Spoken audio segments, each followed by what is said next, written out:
Nobody gonna take it over. You got my soul. Nobody gonna tell me different. You got my heart. You got my love, yeah. My loving, baby. My loving, baby.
One is good, two are better, and then if you get three, well, that's just good business.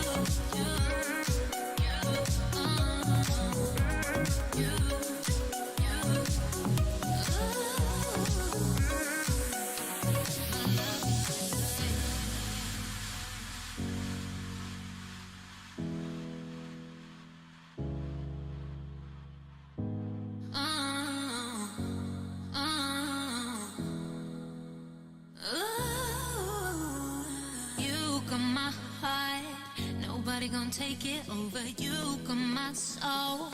Nobody gonna tell me different. You got my heart. You got my love, and my loving, baby. My loving, baby. My loving, baby. My loving, baby. My loving. Good morning / afternoon. Look what the cat drug in.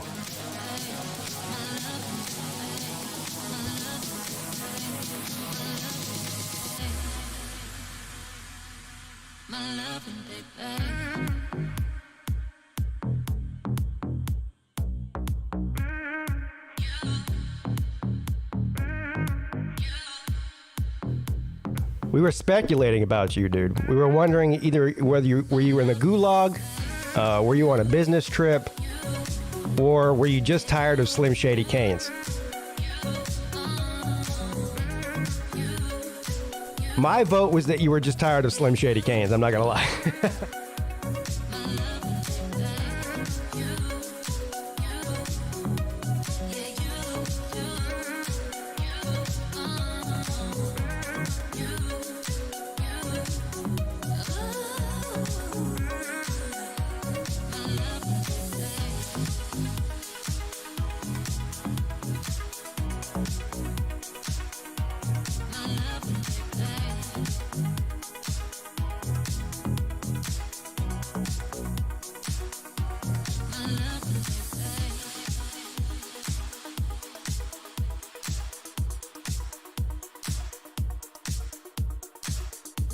Did y'all see that now I'm going to forget her name, Angel something. Anyway, you guys know who I'm talking about, the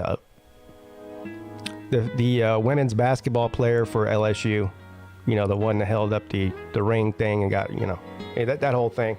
She got a $1.4 million NIL deal. Yeah, Angel Reese, that's her name.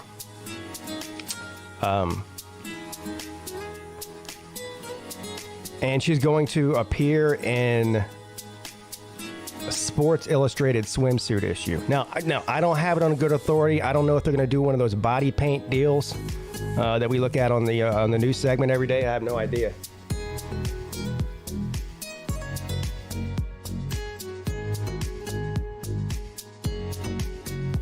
Charleston on June 24th and 25th. Oh, no. I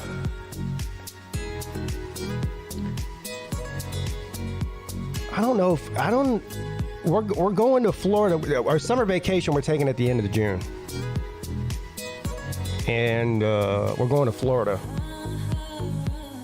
But I don't know. I don't know what the dates are exactly. I think it's the last week of June, which will be that date. I think. I'll have to ask Mrs. Peete. She knows. I don't know. Yeah, being controversial pays big money, I guess. Yeah.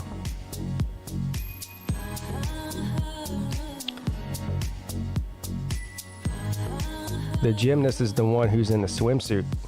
I thought what I read this morning is that she's going. Angel Reese is also going to be in the swimsuit issue.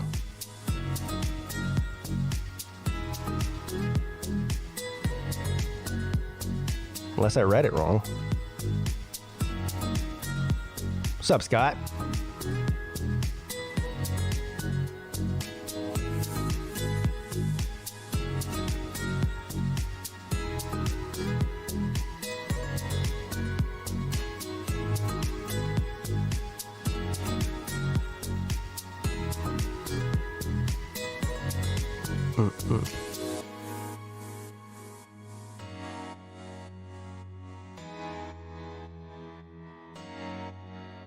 Good to see the crew in here. I hope you guys had a great weekend.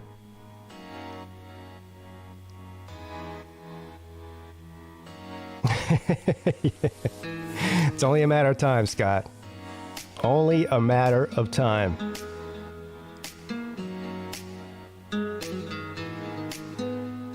It's funny. I mean, do they still sell that? I mean, like a hard copy of it? Because, I mean, everybody remembers, well, if you're my age at least, or older.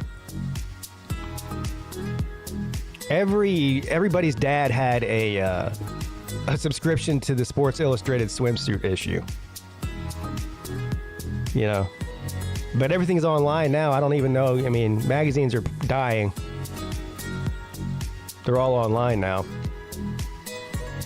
See, Stingray says he's getting his swimsuit magazine subscription as we speak. I bet you they're cheap as hell. They're probably like $1. All right, let's get to the show. Tell you about Handyman. He's got nothing on your boy Pete. Tell you that right now. What's up, everybody? It is your boy PigskinPeete. Happy Monday morning/afternoon. Thank you for joining me for the midday show. The weather outside is absolutely beautiful. And it's been beautiful. We actually need some rain here. It's starting to get a little bit dry, but every day has been like mid 70s and the nights like in the 60s. It's been perfect. Usually by now, by almost the middle of May, things start to get really, the spring is very short in southeastern South Carolina. It usually lasts like 2 weeks and then it just gets hot. But we haven't had that. It's been absolutely beautiful. So I suggest that everybody, because a lot of people work indoors, but you got to find a way to get out of your house at least for some 30 minutes or an hour a day if you can. Whatever you do yard work, go on a walk. I don't know, go swing the sticks, go play some golf or something, hit some golf balls or something to get some fresh air and some vitamin D, some sunlight. You'll feel a lot better. And that's pretty much what I spent my weekend doing. But I made the mistake. Well, I don't know if I made a mistake. So here, I'll start from the beginning. So every year when we do our taxes, which we just did, Mrs. Peete and I, and we overpay in taxes, so we loan the federal and state government money, and then they pay us back interest-free at the end of every year. And so what we do every year is when we get our tax return back, we set aside a little bit of money for whatever our summer vacation is going to be. And then we take the rest of the money and do like some minor home improvements. We don't have enough money to go. Now, you see these people that do these complete and total overhauls to their house, spend $20,000 and $30,000 or even $10,000 at a time. doing these upgrades to their home. Well, we can't do that. So what we do is we do a little by little each year. And anyway, so we came up with a list of things that we wanted to do for home improvement. You guys remember last year what I did with the home improvement deal? Was turned into a complete disaster, which was not my fault, by the way. And I did fix it and did a good job fixing it, I hope. Knock on wood. Knock on wood, bro, for that one. But anyway, we came up with a list of things that we wanted to do. And so, I was doing a bunch of stuff around the house and the yard this weekend. And so yesterday morning we wake up and I already knew I was going to go to Home Depot to get some stuff that we wanted to get for the house. And so I made the mistake of asking Mrs. Peete. I said, hey, do you want to go with me? Because normally what I do is I go by myself. It doesn't matter where I'm going. If I'm going shopping for clothing, groceries, home improvement, wherever. My mentality whenever I go to inside of any store is I already know what I want before I get in there. I beeline straight to whatever I'm getting, and then I beeline straight to the register and get the hell out of there. That's the way that I shop. Now, of course, you guys know most women do not shop that way. They like to browse and discuss things. That's not how I do it, bro. So typically, whenever I go to anywhere, I go without Mrs. Peete. Because I know it's going to take 3 times as long if she does go. So anyway, yesterday morning we wake up and I say, hey, do you want to go to Home Depot with me? Now, I already knew I was making a mistake when I said that, but hey, I wanted to spend time with her. It was the weekend. And also, I wanted her input on some of this stuff that we were going to get. So we did just that. We went and got a bunch of stuff. And so now here's what happened. I had a short list of honey-do stuff, improvements to the house that I'm going to do. And it turned into a long list now. So it went from a short list to a long list. She gets a little ahead of herself with, I want this, I want to do that, I want to do this, I want to do that. And when she says, I want to do that, what she really means is, I want you to do that. That's what she really means. So at some point I had to be like, I was like, at this point, I just need to go ahead and get through with all of these projects before we start on anything else. She's talking about projects. This want to be a college football channel anymore. To be a home improvement channel. It'd be like Honey Dewey or Handy Manny, bro.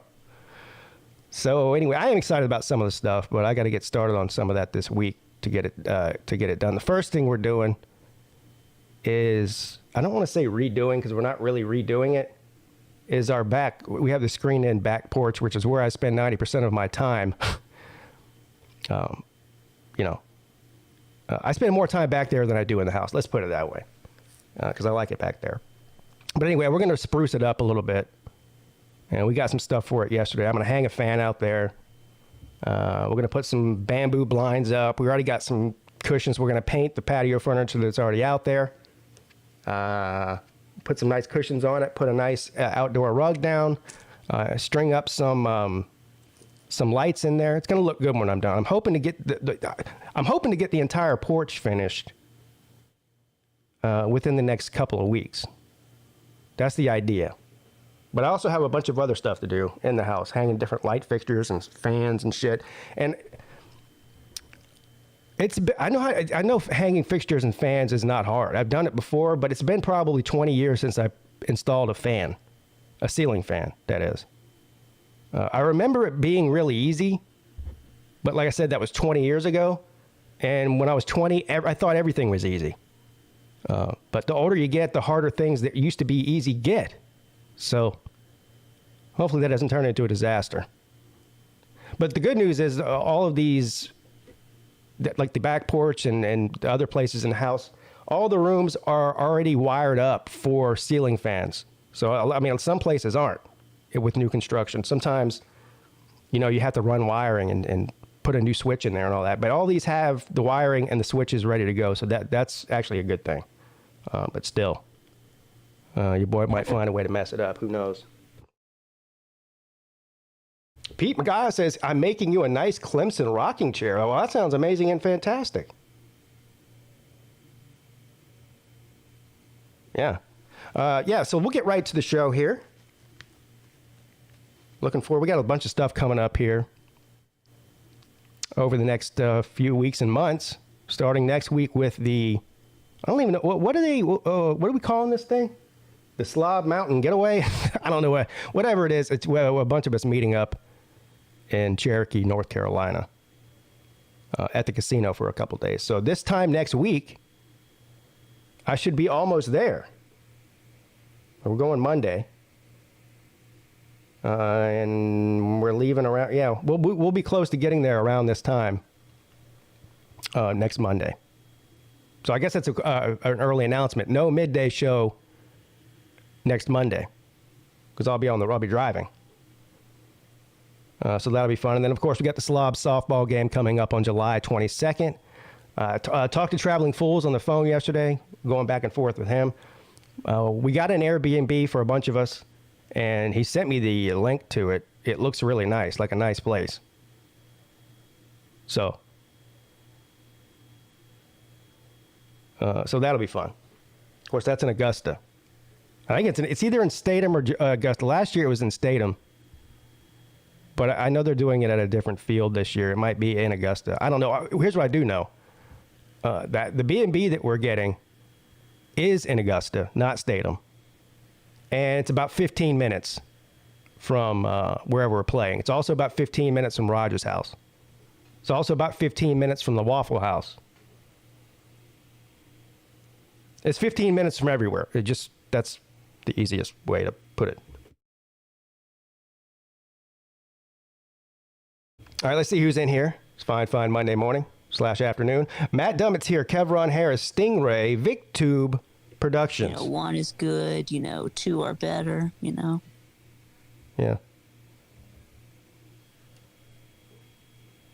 Stingray, I already said Stingray. Alakazam. Hey, look who's here. Our boy Volusia Orange. We're glad to know that you're alive.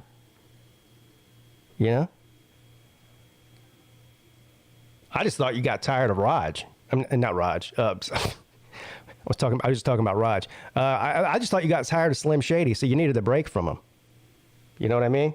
But I get it. You're busy. You're a busy person. What's up? Luke is here. Dog behind enemy lines. The Nature Boy. John Serene.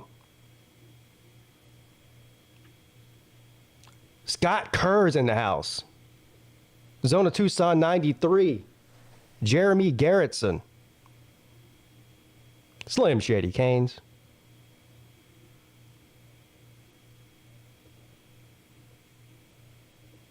Luke says it's very rare that I go inside a store because I'm paranoid. Paranoid about what? Don't smoke the ganja before you go to the store. It'll cut down on your paranoia.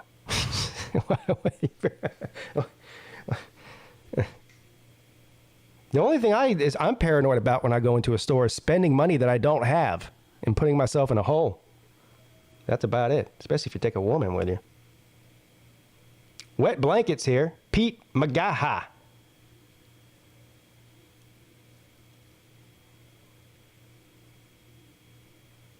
Nick DTV. What's up? What's up?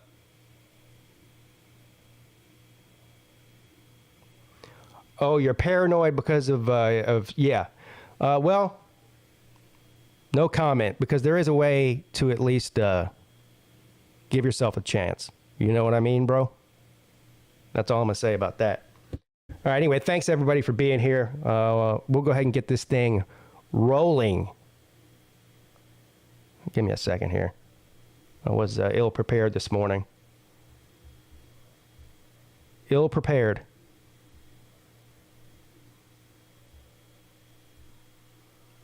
All right, let's get right to the news, and then we'll open up the StreamYard to bring some people on. Breaking news from the PigskinPeete YouTube channel.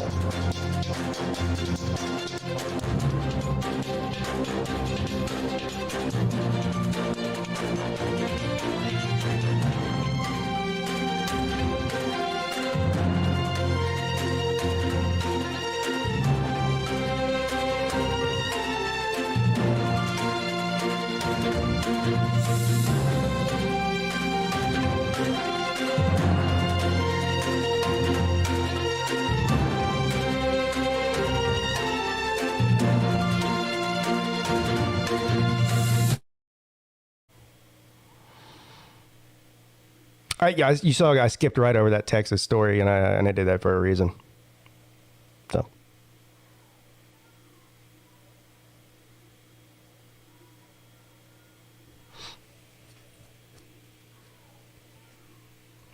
I have a feeling that's going to dominate the headlines today, though, so we won't have to just keep scrolling, bro.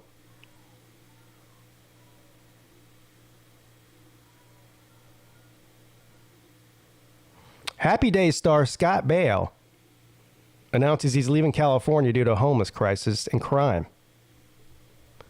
Now, I don't know why this is a news story. Is it because it's Scott Baio? Because I got news for you.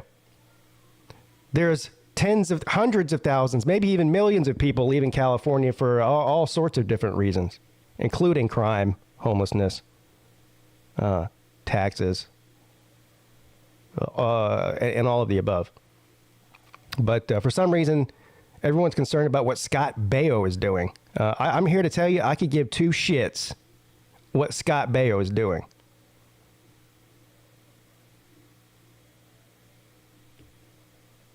Longtime Los Angeles resident Baio, who played Chachi on the 1970s sitcom, said the Golden State is not a safe place anymore. And pointed soft on crime policies. After 45 years, I'm making my way finally to exit stage right from California. The retired actor said, adding statistics about homelessness to his tweet. Retired actor. You know what retired actor means, right? It means you can't get work. It means nobody wants you on their show, bro. Nobody retires acting. Nobody.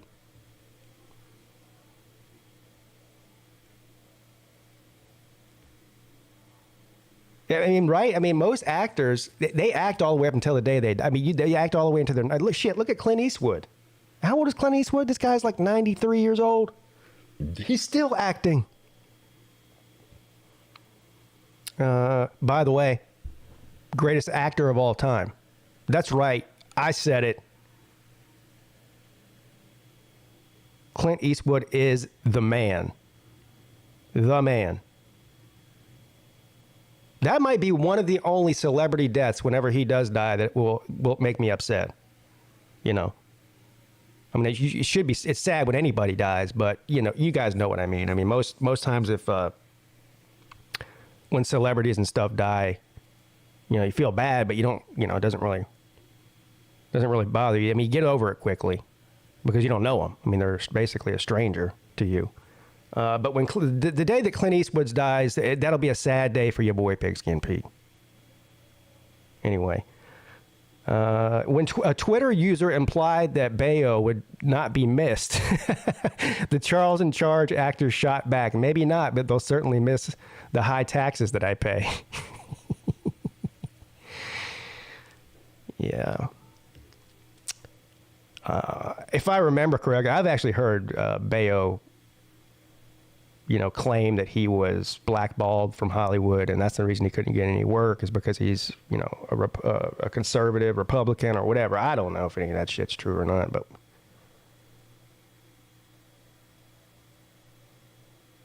Baio is not the first celebrity to leave California. Matthew McConaughey. All right. Well, saying that Matthew McConaughey left California is really kind of disingenuous. He's a Texan. I mean, he's from Austin. So, I mean, if he left Hollywood, he just went back home. It wasn't like, you know what I'm saying. Now Joe Rogan is listed in here too. That's a different story. Mark Wahlberg.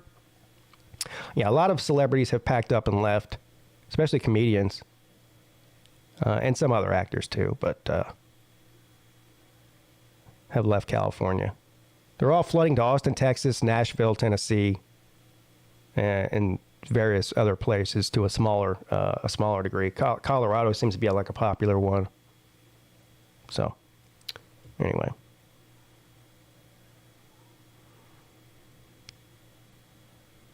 And the homeless problem is well, I don't know how you solve it. I don't know how you solve it. It gets to a point where it's not manageable anymore. It's really sad, too. I mean, it's sad.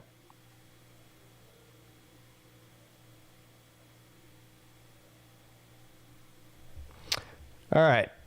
So, sorry to ruin everybody's morning to tell you that Scott Baio is leaving California.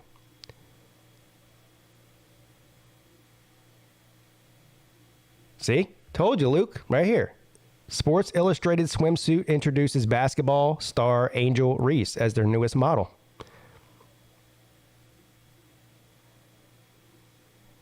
Let's read that. And she got what's estimated to be, I believe it said, a $1.4 million NIL deal. I guess. I don't know who the deal is with. Is it with them? Are they paying her $1.4 million to wear a bikini? That's the way I read it. The stellar athlete made her debut at the famed publication in the May 2023 issue reveal. So she's going to be in this month's... is it already out? We might have to see these pictures if they already released them. I don't know. Or do you have to pay money to do that? Because I'm not doing that. Allowing the NCAA Women's Championship Tournament's most outstanding player of the year to add yet another accolade to her growing list of accomplishments. In case you missed it, last month, 9.9 million people tuned in to witness the Baltimore native lead LSU Tigers women's basketball team to victory in a history-making competition. On April the 2nd, LSU defeated the Iowa Hawkeyes in a final score of 102-85, winning their first ever national championship. The game also marked the highest scoring championship game in women's NCAA history.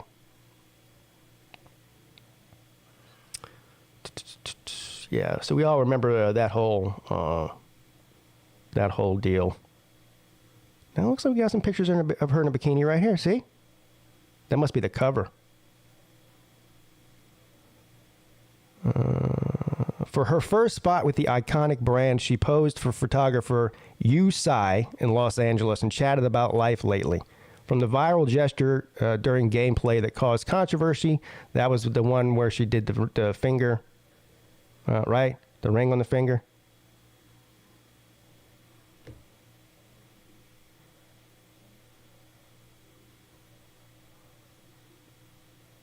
Blah, blah, blah. I just want to know how much she's making on her NIL deal here.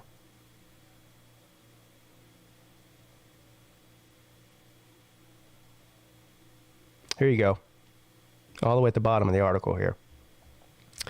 Reese, who transferred to LSU after 2 years at Maryland, was the nation's number 2 recruit of the class of 2020.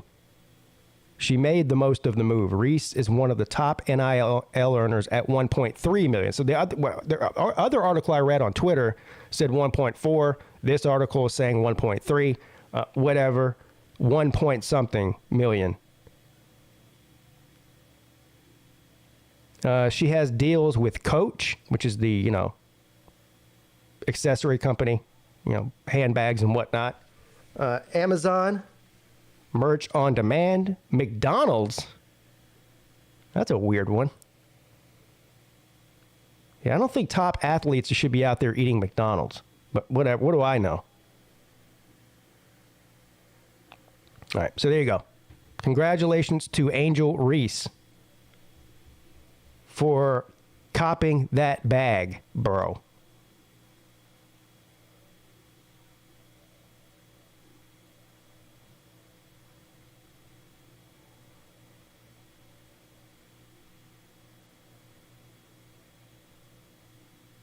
I caught the bride having sex with the best man.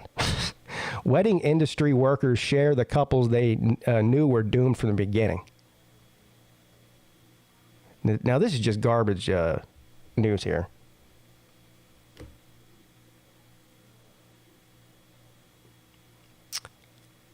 I would doubt they'd be naming any names here, would they? You know what? I don't care. I just don't care. I can't bring myself. I try to pretend to care. But no, I just don't.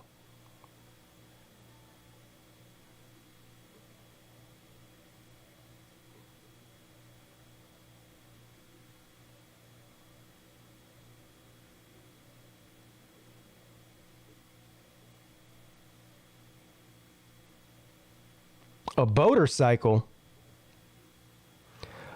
A man driving a jet ski on the highway gets pulled over by Alabama cops. Look at this dude. What's the point of putting the blob over his face?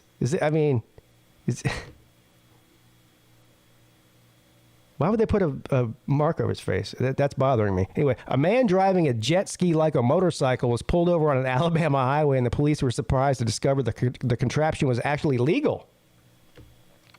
Well, I'll be damned. We really wanted to lock you up, boy, but you're legal. God damn it.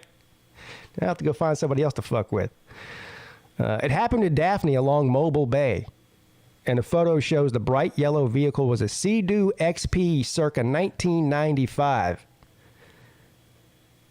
Law enforcement is often a grim occupation. Sometimes we think we have seen all there is to see, the Daphne Police Department wrote on May 5th Facebook post. But all of a sudden, there are 9/11 calls about a guy driving a jet ski on U.S. Highway 98, making us glad to do what we do. What?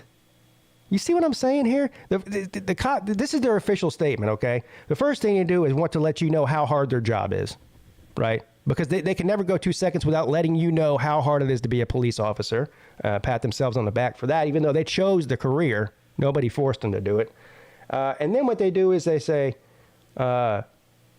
getting calls about a guy driving a jet ski on the highway makes us glad to do what we do. Okay, that's good for you. Police stopped the driver and closely inspected the vehicle, leading them to conclude modifications had been made, like hidden wheels. Well, of course.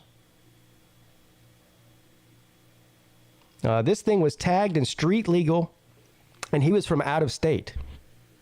We sent him off with a warning and instructions to get a helmet. A warning for what? The helmet? You said that the jet ski was legal, bro. So I guess you just gave him a warning for the helmet. I doubt that thing's fast enough to speed. So no speeding ticket.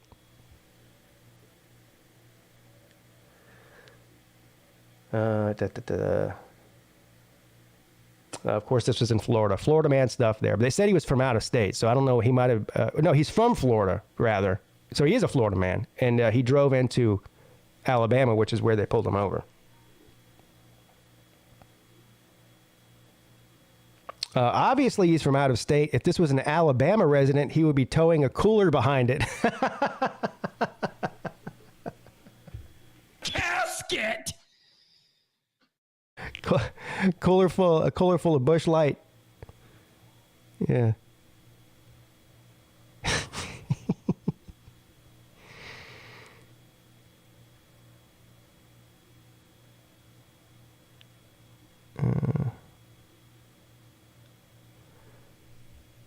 Wow. Interesting, though. I wonder how fast that thing does go. 1995. Hey, man. What kind of car you got? 1995 Sea-Doo. Shit.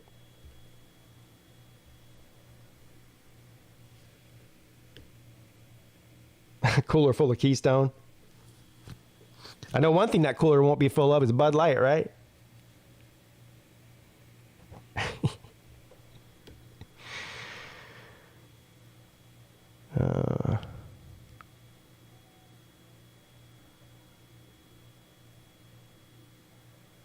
You guys want to talk about a sports story? Imagine that on the Midday Show. Jets think their 6'8" tight end picked in the 7th round has freakish ability. I'm assuming with a size like that and going all the way in the 7th round, he's probably played for anybody has ever heard of. Exactly. Old Dominion. Yep, there. Told you. Jets 7th round pick Zach Kuntz. Is it Kuntz or Kuntz? Just for entertainment purposes, I'm going to refer to him as Zach Kuntz with a K. Didn't have the easiest path to the NFL, failing to get much playing time at Penn State. So he was originally recruited and signed to Penn State, didn't get enough playing time, hit the portal, bro, and finished his career out at the formidable and famous Old Dominion. Suffering a knee injury that cut short his final season. Maybe that's one of the reasons he dropped in the draft, is because of his knee injury. But he has undeniable athletic talent. That starts with his 6'8" frame and includes an impressive athletic profile, which includes being the best tight end in the scouting combine, and the vertical jump 40 inches, the broad jump 10 feet 8 inches, and the 3-cone drill 6.87 seconds. Yeah, none of those things tell you how good a football player is. I'm sorry to burst everybody's bubble. I mean, yeah, being able to jump high is great, but when you're 6'8", of course you're going to jump higher than everybody else because you're already closer to the target. I think that goes without saying. It's just basic math. And, of course, the broad jump, same thing. Long legs, broader jump. You know?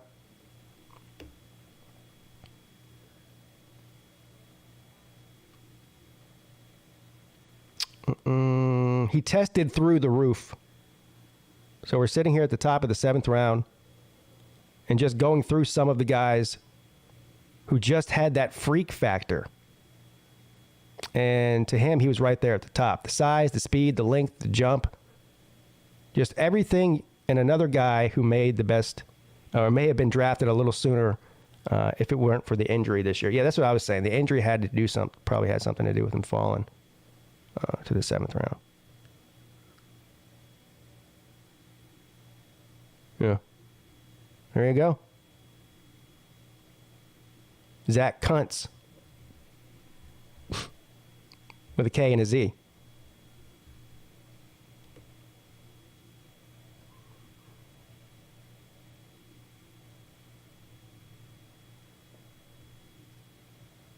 A prowling tiger bows to Titan herd of elephants. Titan as in Titan. Well, I don't know what that means. Yeah, tiger's not going to, by himself, is not going to try to kill an elephant, or especially not several of them. They'll lose. A large tiger was captured on video recently, crouching in the grass to hide from a massive elephants crossing the trail just feet away. Was he really trying to hide from the elephants, or was he kind of just like, because he looks to me like he's about ready to jump. He's waiting for a baby elephant to come behind there and snatch its ass. That's what he's doing. All right, well, here's the video. Let's just watch that.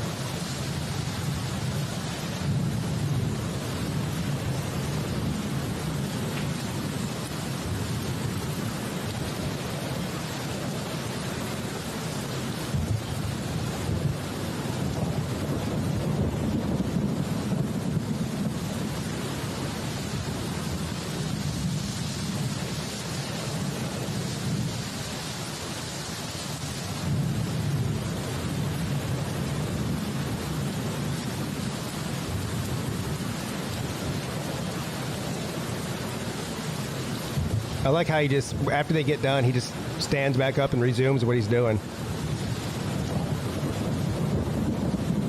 That's a beautiful animal, man. Terrifyingly beautiful. That's what they are. All the big cats are.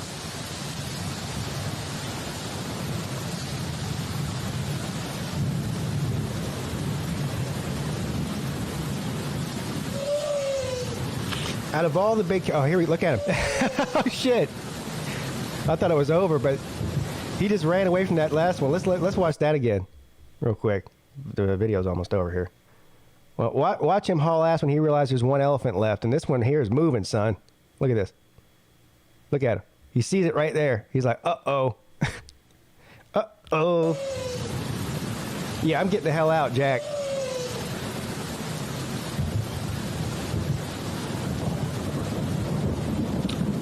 There it is. Smart tiger.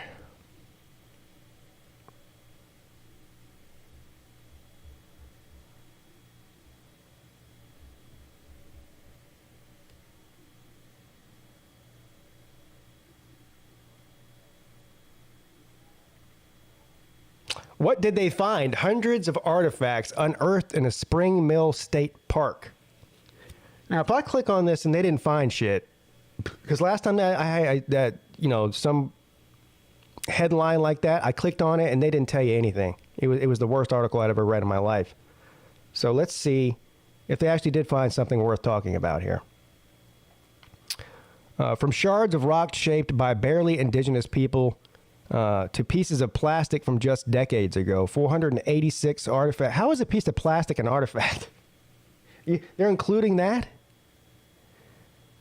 Yo, man, I got this plastic Coke bottle from 1970. Actually, they didn't even have plastic Coke bottles back then. They were glass. But you get the point. That's not an artifact. We call that trash or litter. 486 artifacts were collected during an archaeological survey of more than 67 acres at Spring Mill State Park just outside of Mitchell. Among the finds, an aluminum pop top, an early knee-high soda bottle. See? Look at this. Soda bottle. A few alcohol bottles. Yeah, some 40, 50-year-old bottles of Jack Daniels they found down there. From the 1930s, it says. Damn. Safely stored in resealable plastic bags, some of these items were discussed in a recent presentation in the meeting house at the stakes. Look, see, this is what I'm talking about. So far, all they talked about is finding soda cans and liquor bottles. Get to the artifacts, bro, not the trash. Here we go. Pieces of pottery, glass bottles, and even early 1800s horseshoe were found as part of the first systematic survey of the village and the surrounding areas. I guess that's what that is an old horseshoe. This doesn't sound like the greatest find ever. I'm just not going to lie, but okay.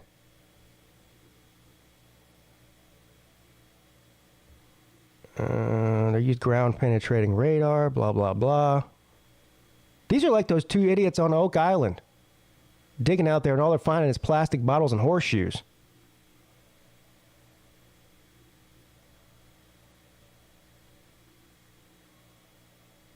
Yeah, I told you. Look.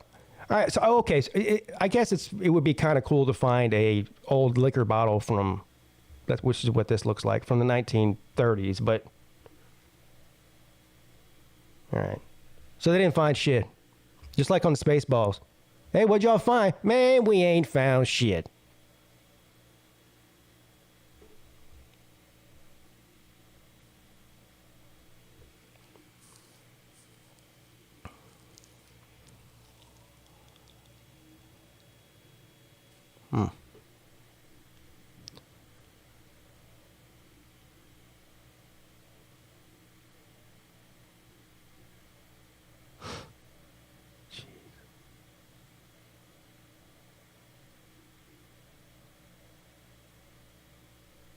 After a 35-year break, the United States Navy is building frigates again.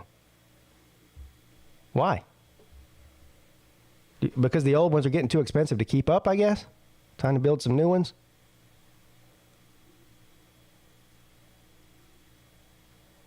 Late summer, the shipbuilder, Finicari Marinette, began construction on the U.S. Navy's first Constellation-class frigate, making the first cut of steel at its Wisconsin shipyard on August the 31st. How long is it going to take them to finish that? From start to finish, building a ship like that from scratch. What? 1 year, 2 years, 3 years, 5 years? Hell, I have no idea. Does anybody know? Have we got any ship experts in here? Or possibly even some sailors? Maybe this will tell me.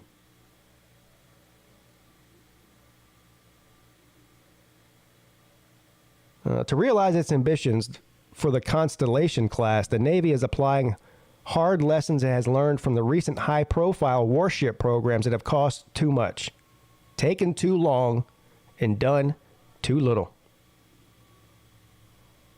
No. I thought that the government was efficient and cost-effective at everything they did.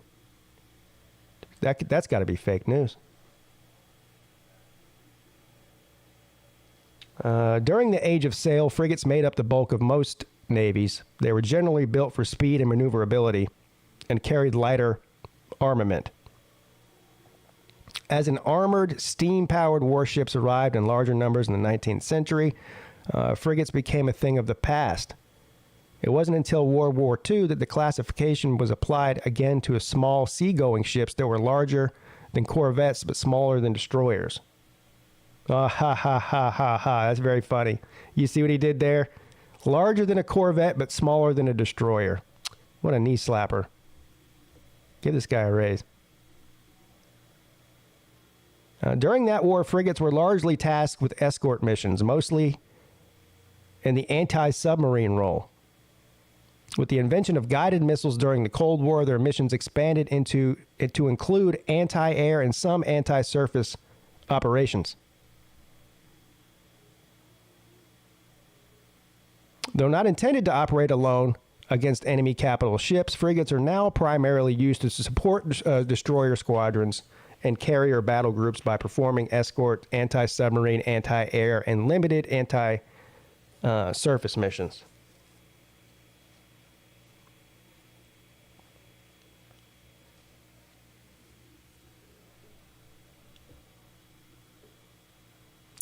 So this is a renderance here. This is clearly not real because I haven't built this yet. But this is what it's supposed to look like. This is the modernized version of a frigate, and it's called it's part of a class of ships called the Constellation class. There you have it. And I guess they threw this little helicopter in here for good measure, and also a point of reference for how big the ship is compared to the helicopter there.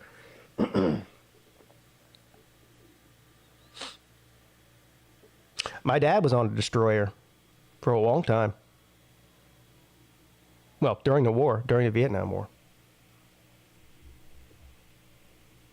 Yeah.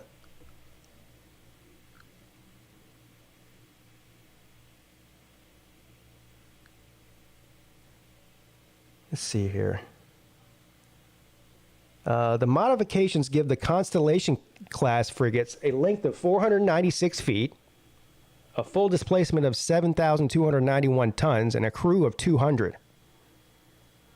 They will be able to operate in open ocean and near shore zones and be capable of anti-air, anti-submarine, anti-surface warfare. According to the current plans, they will also be capable of electronic warfare.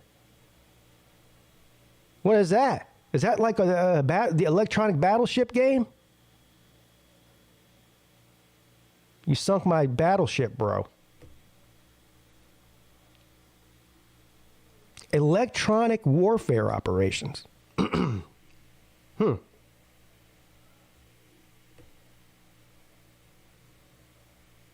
that mean you drive by a coastal city and you can launch a attack that shuts down their electric grid? Maybe that's what that means. Does anybody know what that means? Because you don't need. Well, there's no reason a ship would need to do cyber warfare unless it was to do something physical. If they just, they could do that from the comfort of their office on land. They don't need to go on a ship to do that.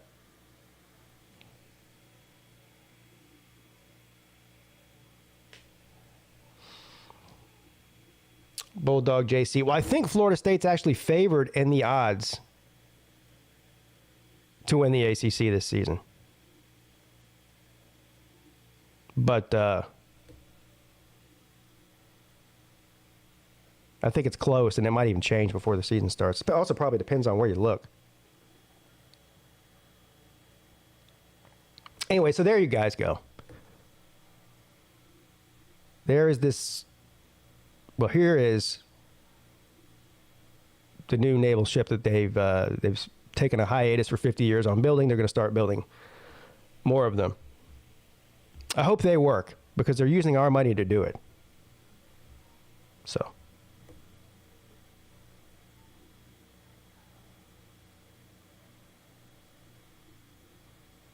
How do you treat a copperhead snake bite? Yeah, I'll tell you how. By going to the hospital.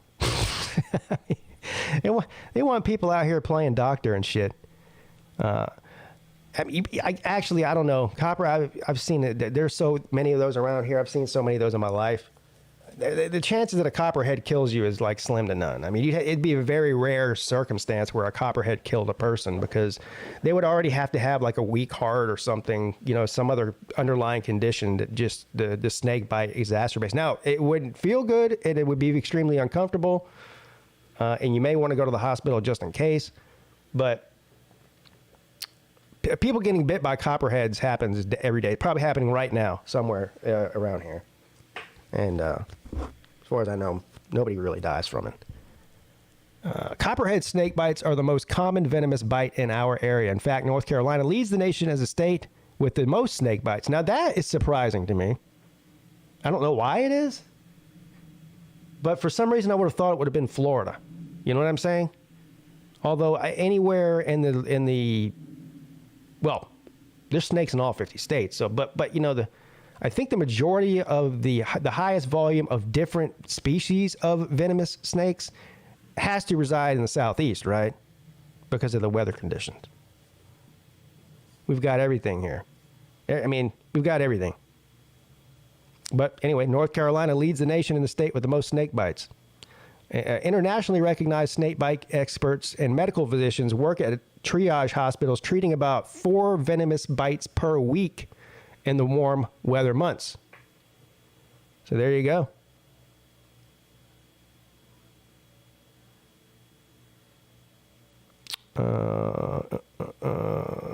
How are copperhead snake bites treated? Well, above all, show up for care. If you get bitten by a venomous snake, or if you're unsure that the snake that bit you is venomous, seek care.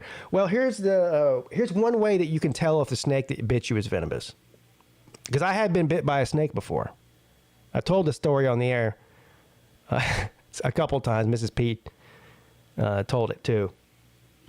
I got bit by a tiny little snake when I was mowing my grass in my flip-flops at our old house. And it kind of, scurried away where I couldn't really tell what it was. And it bit me right on the top of my foot.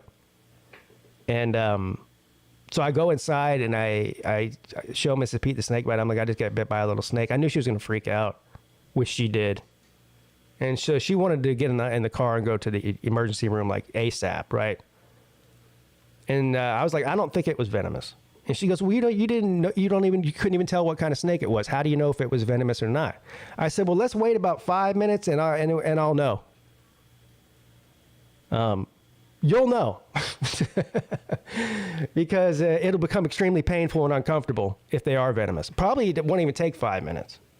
Probably just take like 2 or 3 minutes at the most. Once that venom gets into your bloodstream and starts doing its thing, you're going to be in a world of hurt.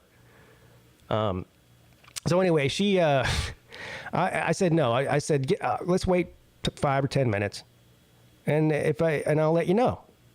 Otherwise, I'm not going to the hospital for no reason. Boy, she got mad as hell. She called my mom. She called my mom to convince my mom to try to convince me to go to the hospital. I had to go ahead and tell my mom the same thing I told my wife. No, I'm not going. So stop. I was like Nick Saban. I'm not doing it, so stop asking. Well, turns out I was right. The snake was not venomous. So, if you have concerning symptoms, go straight to the emergency department. This can include difficulty breathing, chest pain, dizziness, and significant swelling.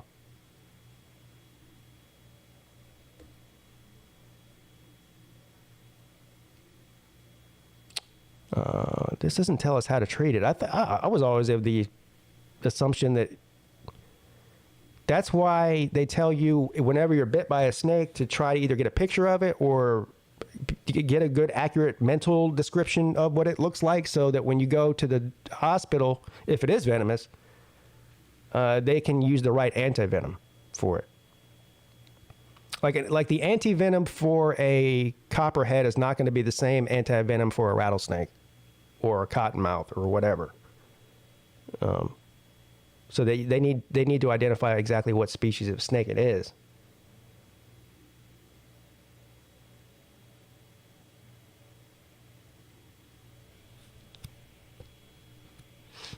Anyway. The best thing to do is to try to avoid getting bit by a snake. Don't be like these idiots. And I'm sure there's probably videos. I guarantee you. And I haven't looked, but if I did look, it wouldn't be hard to find. Like people on TikTok or whatever, probably even on YouTube, Facebook, that go out seeking trouble. Yeah, go out looking for snakes, and then when they find a snake, what do? Instead of leaving it alone, they start fucking with it. Right?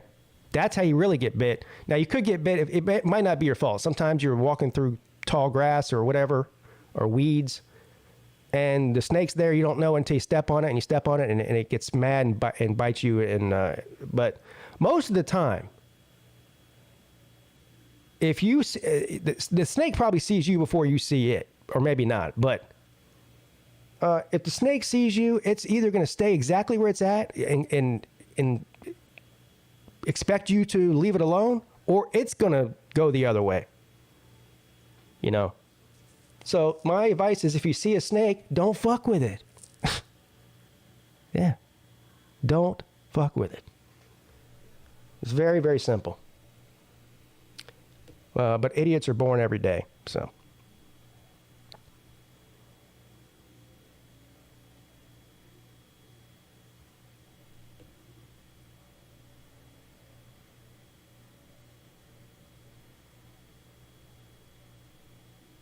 Well, keeping with the snake theme, look at this. There's two more good articles here, and then I'll get to the StreamYard. Let's run through these real quick here. A Colorado man spent her life savings. I was about to say. Now I know we're going down this socially acceptable path, but how is a Colorado man a mom? No, a Colorado mom spent her life savings to buy her first house. Days after she moved in, she found 10 snakes living in the home's walls. God damn, son. Now, I have no idea if that's a picture of the actual snake that was in her walls, or if this is just some B-roll shit that they got off the internet. An eastern brown snake is what they were, apparently. She's 42-year-old Amber Hall found 10 snakes in less than 2 weeks. She spent more than $1,000 to hire a snake wrangler to humanely remove the snakes. Now that's important. She could have saved $1,000. How much does 10 snakes? How much do 10 bullets cost?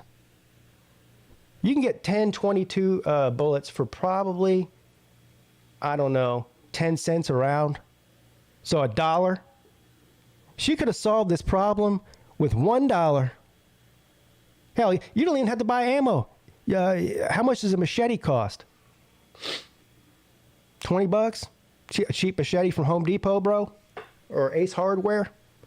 Yeah. Humanely. Now, if I come across a snake in the wild, I'm fascinated. I look at it, I'll take a picture of it. If it's not threatening to me, at a safe distance, I'll take a picture of it, look at it for a minute, and walk on. And I wouldn't just kill a random snake in the wild. I have no interest in doing that. But if they're in my house, that's going to be a dead snake. I'm just sorry.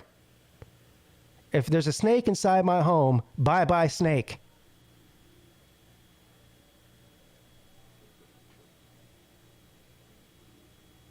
This was in Denver, Colorado. Or Centennial, Colorado. In less than 2 weeks, she found 10 snakes slithering within the walls of her garage. Hall told Denver 7 News that she was first discovered the unwelcome visitors slithering up the wall while her dog looked at it intently on the back wall of her garage. Oh, my God. See, that's even worse. Because the dog... I've had this issue before. Anyone who's got dogs and lives where there's a lot of snakes, anytime dogs sees another animal, especially ones that they're not used to seeing, like snakes and possums and shit like that, and raccoons, what's the first thing they do? They start fucking with it. You know what I mean? Dogs get bit by snakes. I bet you more dogs get bit by snakes than people get bit by snakes. because at least some people have the sense to not mess with the snake. Dogs don't. You know, they don't know what that thing is. They're like, that looks like a toy. I'm going to go play with it. You know? And then they are getting bit.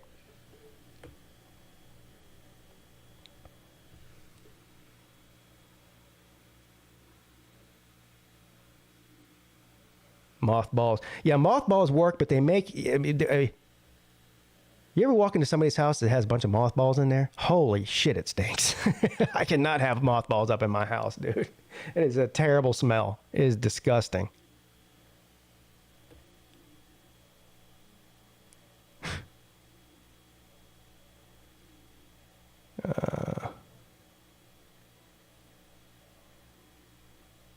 She also added that she may not feel comfortable living in the home until she rips up the concrete and locates where they are living. Yeah. Yeah. I don't know.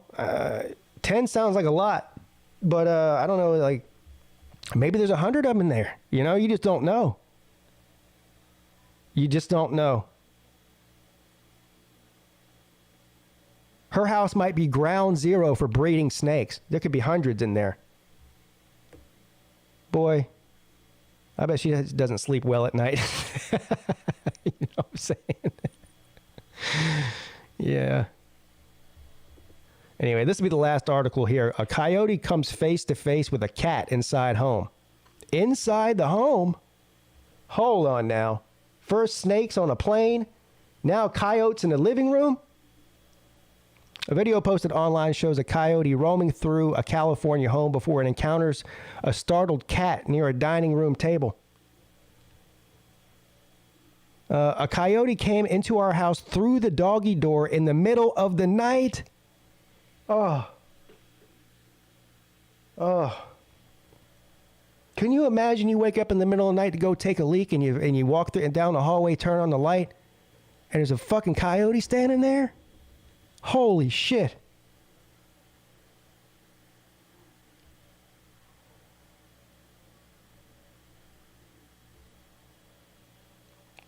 Our cat Lily started meowing and screaming. She was terrified and calling for us. Her brother confronted the coyote, so there's another cat in there. The brother came to the rescue, which escaped back out through the dog door and fled. So, okay, so this is good. So the coyote walks into the house. The cats see it. They confront it, and it gets scared and leaves. That's probably good they had those cats in there, because otherwise that thing would have went rummaging through the house, and it might have ended its way up in your bedroom. That wouldn't have been much fun.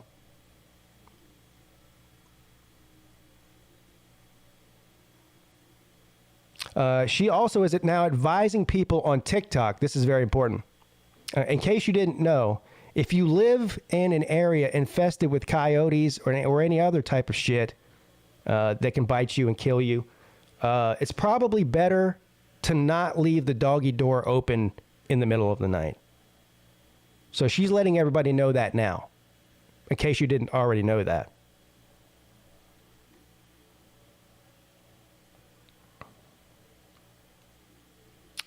So here's some more advice here. If the coyote approaches, make yourself look bigger by waving your arms and shouting.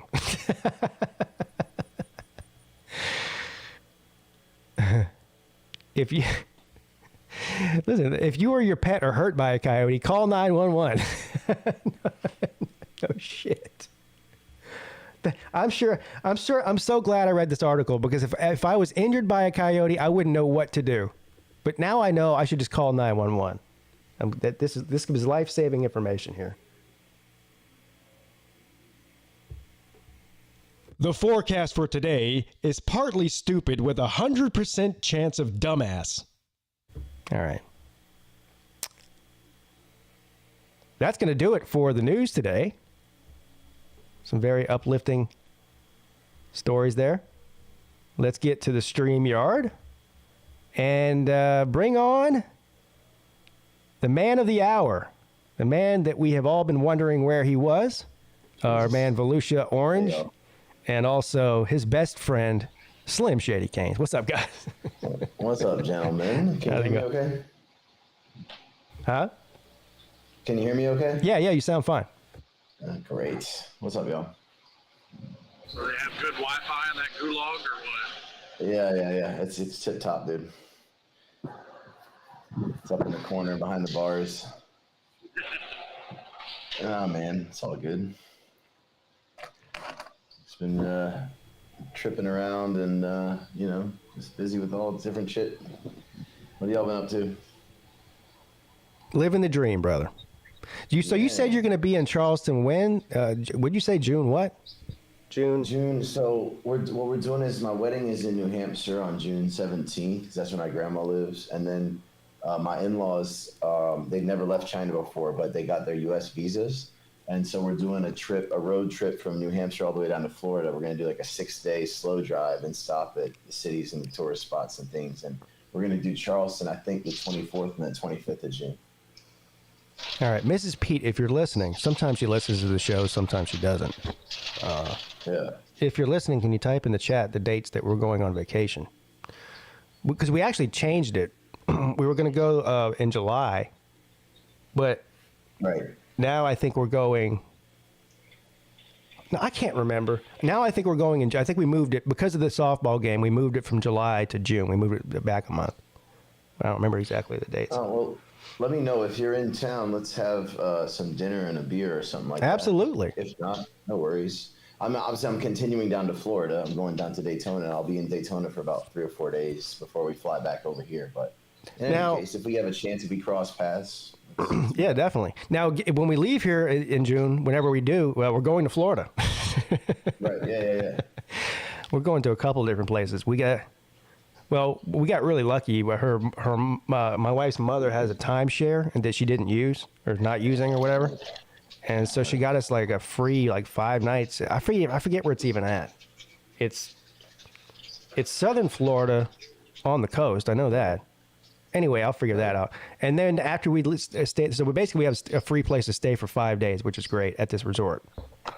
And then we're driving down to the Keys for another 5 days or so. So, because I've never been there. Have you ever been there before? The Keys? I have been to the Keys. I did the Keys when I was 17 or 18. Yeah. I drove with a friend of mine from small times, man, and we drove down there together, and we just smoked a lot of weed and parked my Volkswagen on like an RV campsite on this little tiny island for 6 days. It was relaxing. It was great. Yeah. Why am I not surprised you drive a fucking Volkswagen? Yeah, no, that was my first car, man. I'm not at all surprised, not in the least bit. What was your first car, Slim? Ford Ranger.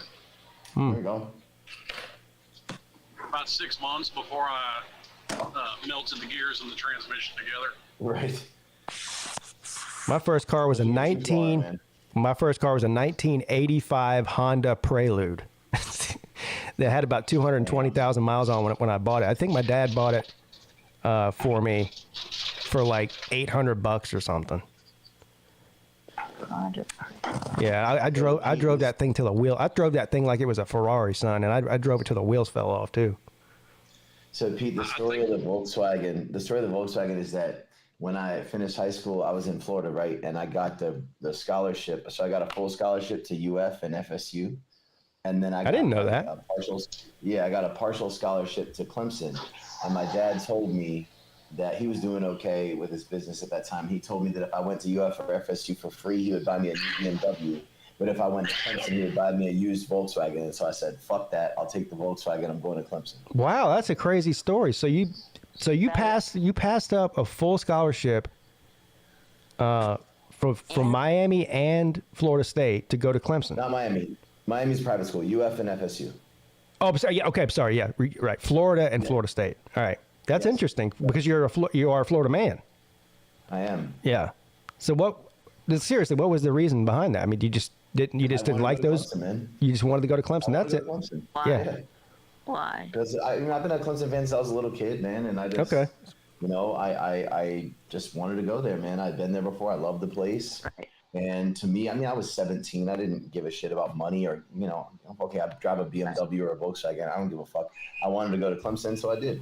See, I didn't realize that you were a Clemson guy before you went there. I thought that was the reason you became a Clemson guy.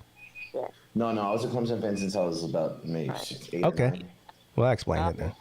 And a BMW, a Volkswagen, and go to Clemson. You know what I would have done, Volusia? I would have gone to Florida State or Florida, let my dad buy me the BMW, and then I would have transferred to Clemson the next year. That's what, and drove the BMW up there with me. Probably a good idea. I probably should have done that. But, Psych. I was hard-headed, man, Yeah. So instead, you got I don't think hard-headed is a very apt description. I think dumbass is more of an apt description. There you Hey, go. man, I had a great time at Clemson, man. I don't regret it at all. So you got a Volkswagen instead. What kind of Volkswagen was it? A Rabbit? It was a Jetta. It was a 1999 Same thing. Jetta. Say basically the same thing. Yeah. Yeah. Yeah, a Jetta. Yeah, I knew lots of chicks that drove Jettas. Yeah, man. It was a good car. I'm just kidding.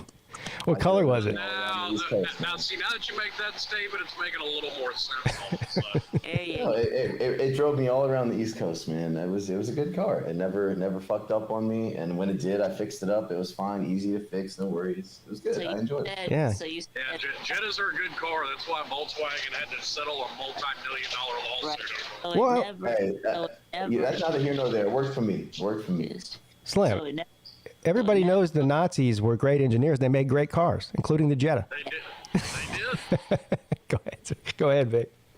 they did. Yeah, it wasn't the. Thought the BMW is German too. Yeah. It is. Yeah. Yeah, but the Nazis didn't own BMW. Well, no. In fact, Volkswagen was like the state vehicle for the Nazis. Yeah, Yeah, Volkswagen means the people's car, man. Yeah. Although Yeah. completely unsurprisingly, Hitler's favorite car was the Rolls Royce. Yeah. Shocker. Well, he had expensive tastes. Car. Of course. Well, when you have all the people in Germany to pay for it, I guess you can have that. What was the company that made all the Nazi uniforms? Was it Hugo Boss? I think you're right, yeah. Yeah. There you go. Oh, so guys, listen. So I've recently started a channel on the Chinese version of YouTube, which is called Billy Billy. I haven't started an actual YouTube The channel Chinese yet. version of YouTube. Yeah, it's called Billy Billy. Billy Billy? Billy. Yeah. So I put my fourth video up, and I'm already like got 1,100 subscribers, which is pretty cool. Holy shit. And so I yeah, mean, they can't have regular YouTube over there if PigskinPeete spread his propaganda. exactly. So but listen, Yeah, I wouldn't have me on it. Video is also some of the videos are on Facebook too, and I'm gonna post a link in it. So this video is from like the professional soccer league, like MLS or the Premier League. We got the CSL, the China Super League.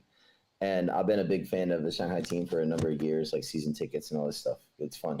And then I made a video of going back to the first home game in a few years at like post-pandemic.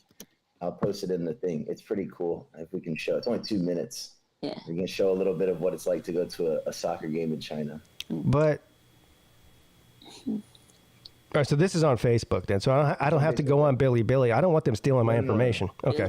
No, Facebook. I don't have a Facebook account. Does that matter? We'll find out. Click on it. I'll click it. Does it? My wife sends me links to crap to Facebook all the time, and I'm like, it doesn't do me any good. So no, it looks like I don't have a Facebook account, but it's letting me watch it. No. Oh, Yeah. that's cool. So- Usually don't let me. So hold on though. I want everyone else to see it too, because why wouldn't I? All right. Live football is back in Shanghai. Is that the? Yeah, I call it football because very few of my audience is American, so it's football. But All right. excuse that. It's Well, soccer. Here we go. It's 1 minute and 50 seconds long. Enjoy. Yo!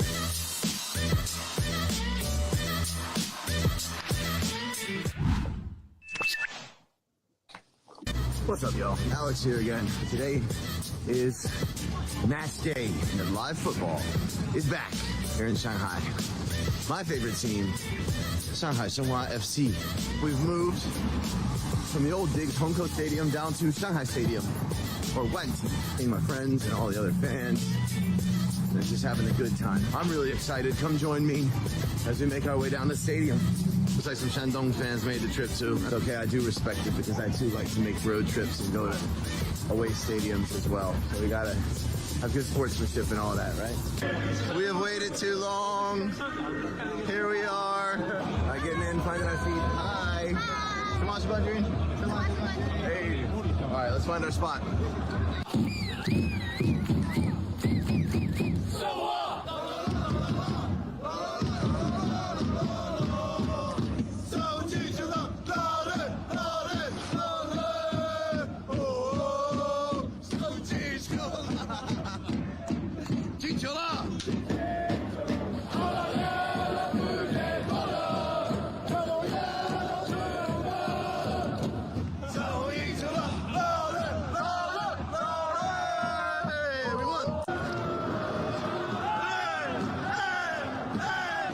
Has ended. Shenhua won 1-0 over Shandong. It's just good to be back. 很开心能够回到现场看球，非常快乐的事情。Catch us next time. Let's do it. All right. There you have it. Pretty cool video there. What do you... I got a couple questions about this. Actually, I've got several. Right. Okay. First of all will be about the video production itself, and then second will be more about the actual soccer game itself. So, Okay. Yeah. when you're shooting these videos, what are you shooting? Are you just shooting these on your phone? Yeah. So I got an iPhone 13, and then the company bought a 14 Pro Max for me to use. So it's part of it's shot on both of the iPhones, but yeah, it's just shot on iPhones. Yeah, same ones I use. Is there any external sort of microphone that you use, or are you just using the microphone on the phone? Yeah, so there is one that I use for some videos, but I didn't have it with me for this one, so that's just talking into the phone. All right, so I was going to say, because the video quality and the sound quality was pretty good for just off of your phone. That's the reason I asked. Yeah. I got a stick that I use, but for most of that video is just me holding the phone and talking into it. Yeah. All right, now the next part is about the soccer game itself. Tell me about that. Yeah. So this was like a club, like a Chinese version of a club. I don't know anything about soccer. Yeah. So it's just a professional league. Like, there's MLS in the States, there's the Premier League. So they play just against other Chinese teams. That's it. Yeah. Right. So it's a 16-team league, and there's teams from different parts of the country. I'm a fan of there's two teams in Shanghai. There's the Shenhua, the blue team, and then the fucking red cunts that suck my balls. But yeah, so we're the blue team, Shanghai Shenhua, and I've been watching them. I've had season tickets for like 8 years. That was my next question. If you don't mind me asking. Yeah. How much does season tickets to whatever that name you just said was? So it's 15 matches at home. There's 16 teams, so you get 15 home, 15 away. And then I bought my ticket in 2020, which was supposed to be for the 2020 season, but it didn't. I didn't actually get the ticket until this year. It was $12.80, which is like $200. It's like $200. That's not bad. $200 for the whole season? Games. Yeah. That's a good deal. Yeah. Sounds good to me. I bet you it's going to be a bit more than that next season. Why is it so cheap? You think? $250 or $280. What are the salaries of the players? They must not be astronomical if they're only charging it they're up. Pretty high, man. So the rule in the league is you can have 5 foreign players on your team, and 4 of them can be on the pitch at once. It's funny that they can't be a goalkeeper. Yeah, well, they want to like. Hold on. Why can't it be the goalkeeper? Hey, imagine if we did that in the States. Yeah, look, if you're Mexican, you can't be a goalkeeper. Sorry. Yeah. They do it to promote the local. They try to promote the local talent. Like right. That's not racist at all. So there you go. So a foreigner cannot be a goalkeeper. Right. Yeah. In the league. Yeah. On the club teams. Yeah. That's funny. It's good to know they have legal discrimination in China. Yeah. Yes, they do. Yeah, definitely. They have that in a lot of countries' leagues because they want to promote the local youth talent and things like that. They don't want like all the players being, from other countries or whatever. Which I mean is kind of stupid, but I do understand why they do it. Well, if they did that in the United States, the league wouldn't exist. Right. Sure. Yeah. It would. It just wouldn't be great. Yeah. Anyways, but yeah, it's super fun, man, and it's good to get to live games. I've been going to the away matches too. Like all the money I saved the last 3 years not being able to go to any matches. Like I've been going on 2-3 hour flights to go to away games and stuff. It's fucking fun as hell. So the stadium that you were in looked pretty. Yeah. It's hard to see because it's kind of like like short shots of you and short shots of the game. So it's kind of difficult to see the how many seats does that place hold? So yeah, Shanghai Stadium is about 72,000. It's right downtown, but they usually tarp off the upper level, so you'll only get like 30 or 40,000 people in there. They could sell more tickets, but I don't know. They just refuse to do it at this point. Hopefully they'll change that policy, but whatever. But yeah, the stadium holds about 72K. Do they sell alcohol? And if so, does it cost $12 for a beer? So in our old stadium, yes. In the new stadium, not at this moment. No, it does not cost. At the old place, it was like $4 for a Heineken, and you could just pour it into a glass cup and take it down on the terrace, which was dope. But not the new stadium, no, sadly. So we have to either smuggle it in or just get drunk before. What's the reason that they're not allowing that in the new stadium? I don't know, man. I don't know. I mean, I think part of it is because soccer is more. I would say soccer in China is more. The fan culture is a bit more like it is in Europe, so it can get, I don't want to say violent, but kind of, you know what I mean? Like it, what would make a European soccer game even more violent? If they told them they weren't allowed to drink. That would make it even more violent. Well, my now don't ask how or why I know this, but for the purposes of going to an event that doesn't allow alcohol, wear jeans and cowboy boots, and you can fit 4 plastic mini bottles in your boots. I would almost pay to see Volusia walk into a Chinese soccer game in jeans and cowboy boots. Yeah. So how mad do you think that an Irish soccer fan girl would be if they stopped allowing beer in the stadium? I mean, there are a lot of places. I know in Scotland, like if you're like visibly drunk, they won't let you into the game because they're afraid of people fighting. Like they've had such a problem with it over the years. Like they actually don't sell alcohol at a lot of places in Scotland and England. This is what it would. Once again, that would make sense if Ireland played England, but they sell plenty of booze at that game. Right, sure. Well, I mean, in the Irish League, I don't know. I'm sure they sell alcohol in the Irish League. It'd be ridiculous if they didn't, right? But you can beat. Yeah. But you can't beat. Yeah. Yeah, this would be the reaction if they banned alcohol in Ireland or Scotland. Stop fucking Manny for fucking grand free fucking hell. You can tell us such things with TikTok fucking big damn fucking black and white bastards to madness. Well said. And that's part of the reason that I don't mind Hard Rock as much, because I've been able to buy a beer at a Miami game since 07.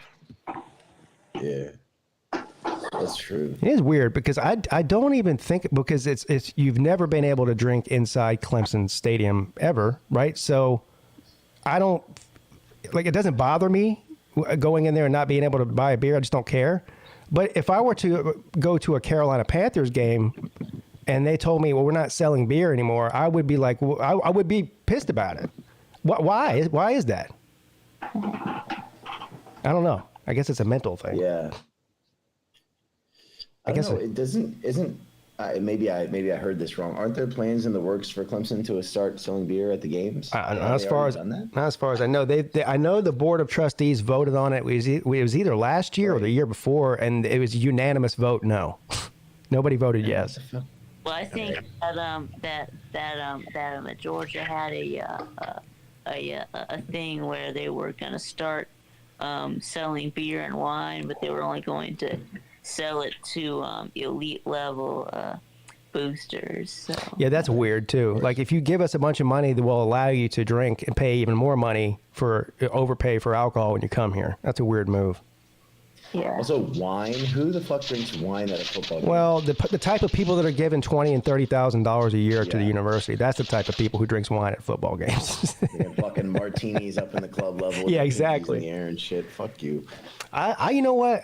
I try to tell Mrs. Peete this. I don't like boxes.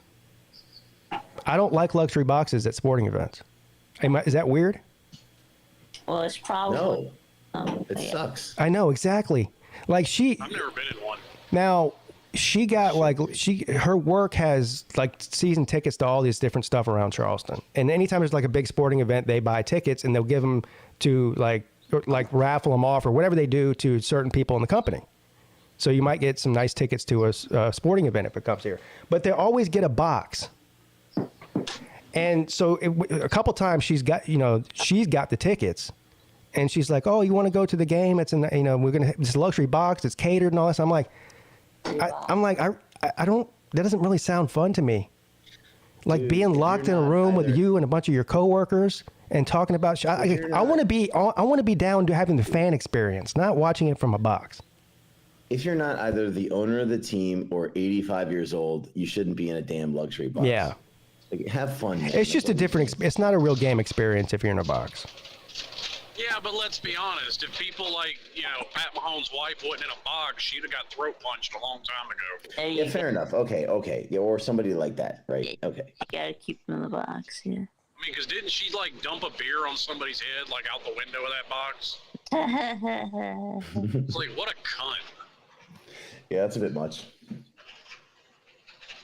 But Clemson does allow you. A lot of places don't. A lot of football stadiums, college football stadiums, I'm talking about. If you leave the venue, you're not letting you back in. But at Clemson, if you walk out at halftime to go back to your tailgate to drink, during halftime, they'll let you back in. Oh. Yeah, absolutely. I actually did send an email to the athletic director of Clemson, bitching about the fact that there wasn't a smoking area at the stadium. Yeah, you have to. When I was in school, you could sort of nestle up at the corner, that's what we did. Smoke. Yeah, we did. But you're not supposed to do that now. I remember last time I was there in 2019, we just went back to the tailgate at halftime and had a couple cigarettes. Yeah, every time I go to a Clemson game, I smoke inside the stadium. Every time. I haven't been. I just lit one up when we left in the fourth quarter because I was like, well, fuck it, what are they gonna do? Throw me out? You just go walk down to where the ramps are. What I'm talking about. And just pretend like you're about to walk down the ramp 10 feet and just stand there and, be discreet about it. And here's the other thing, too. I don't know. Maybe some cops are bigger dicks than others. Well, some cops are bigger dicks than others.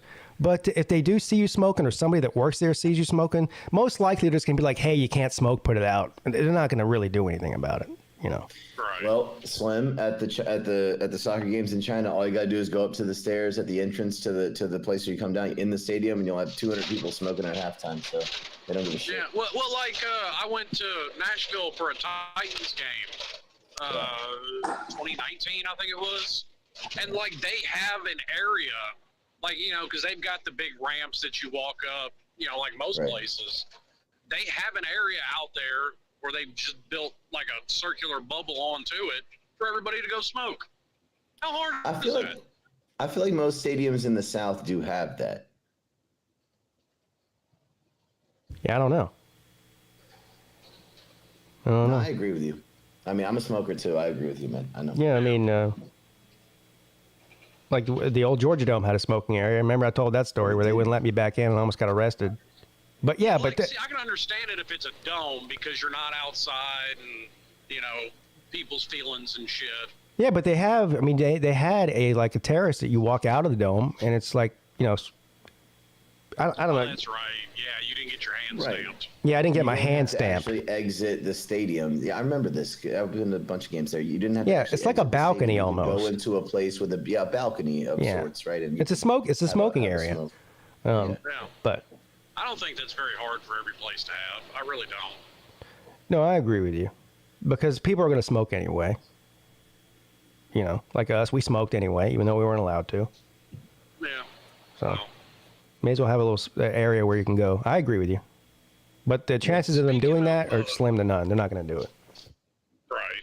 Speaking of cops being a dick, why are you hating on them pulling over the Sea-Doo going down the road? I didn't hate on them. Pulled it over. I didn't hate on them for pulling the Sea-Doo over. What are you talking about? Well, no, you hated on them saying, that's why we enjoy our job. Yes, I would enjoy that part of my job. He said that's why we do what we. He said that's why we do what we do. No, I thought what you do is to keep crime low, not whatever. Of course they had to pull him over. The guy's riding a fucking jet ski down the road. I'd have pulled him over if he wasn't doing anything wrong, just because I wanted to check it out. Yeah, no kidding.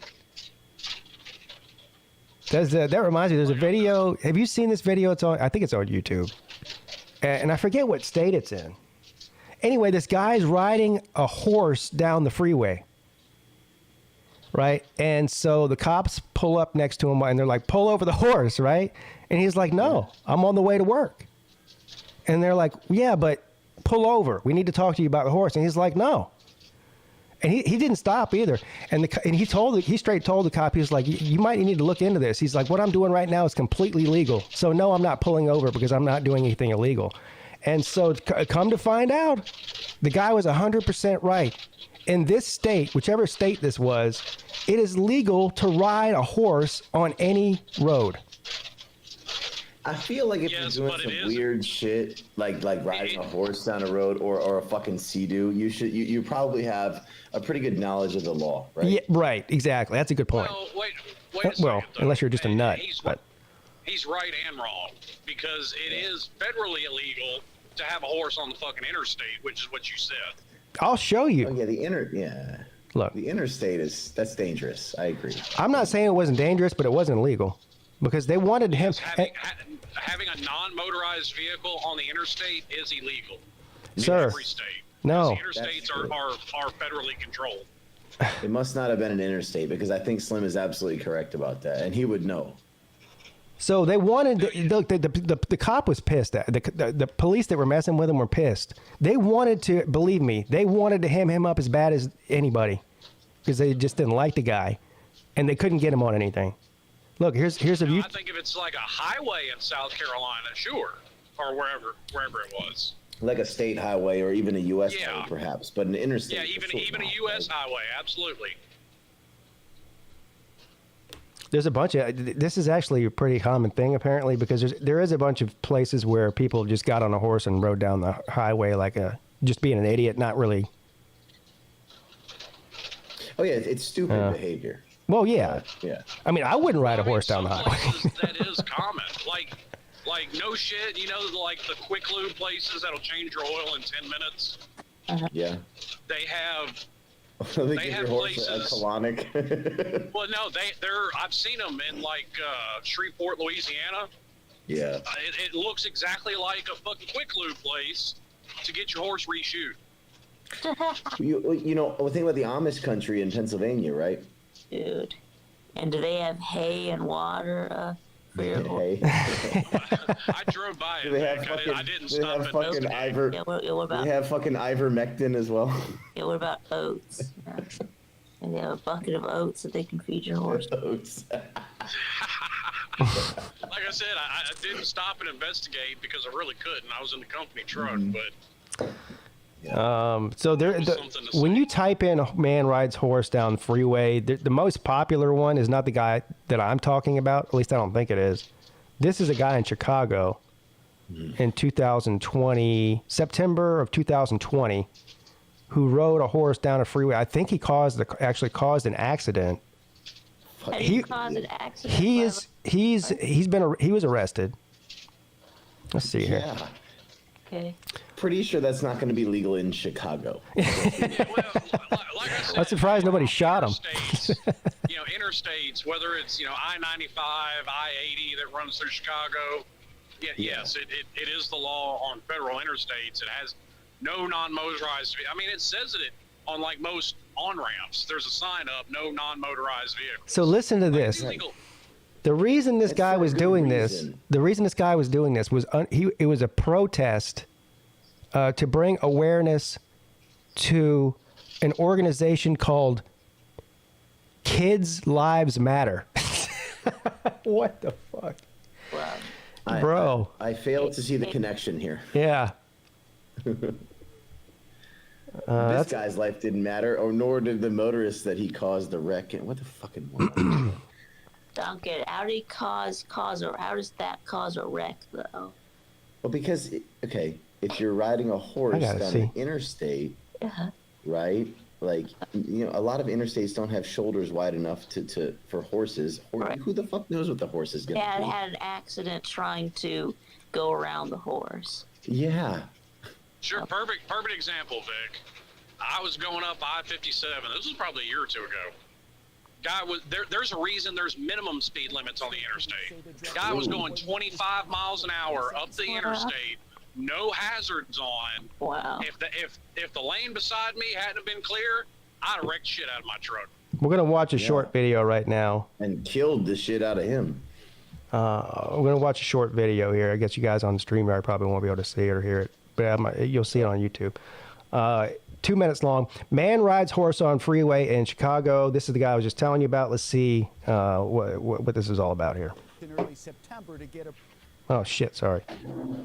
denied, and today he did it anyway. Look at this. Oh no, this is the best part. When I first see it, so it looks like a group of bikers, like a motorcycle gang, has surrounded him. It almost looks like, I don't know if they're surrounding him or escorting him. I don't know what's going on there, but this is not police on these motorcycles. This is like a gang, like a Hell's Angels group or something here. Horse on the highway, and it all began with this man. Here we go. This live. Y'all see this? This is gonna get shut down. Adam Hollingsworth, who calls himself the Dreadhead Cowboy. The Dreadhead Cowboy. On social media with a message. Kids' lives matter. Until kids' lives matter, until we understand kids' lives matter, nothing else matters. Not riding a For horse more on the than fucking 7 interstate, I'll miles, tell you and with that. the motorcycle escort of activists supporting him, the Dreadhead Cowboy shut Oh, so down these the damn riot. bikers are, they're escorting him. They're supporting him. This is wild. SkyMap 7 They're along for the supporting ride, KLM. clocking the horse at more than 15 miles per hour before Hollingsworth finally stopped. On the ground, moments after Hollingsworth was cuffed and arrested, the other activists ready to deliver a stern message. We need the resources in our communities. Our children are dying. Our communities are dying. When will she listen? When will the governor listen? It sounds to me like they have probably a pretty noble cause. They're talking about children in Chicago who are disadvantaged and being killed on a daily basis, and that nobody in the local government or city government seems to give a shit. That's what they're talking about. Everything. I mean, I agree with that, but I'm not sure how this is connected to that. Yeah. Well, Hey, some people protest by burning down the city. Some people protest by riding a horse on the interstate. yeah. I wonder what this guy was charged with. Yes, I reckon. That's fine. In these photos shared with Eyewitness News, the horse So here's the other part of the story. You'll hear it now.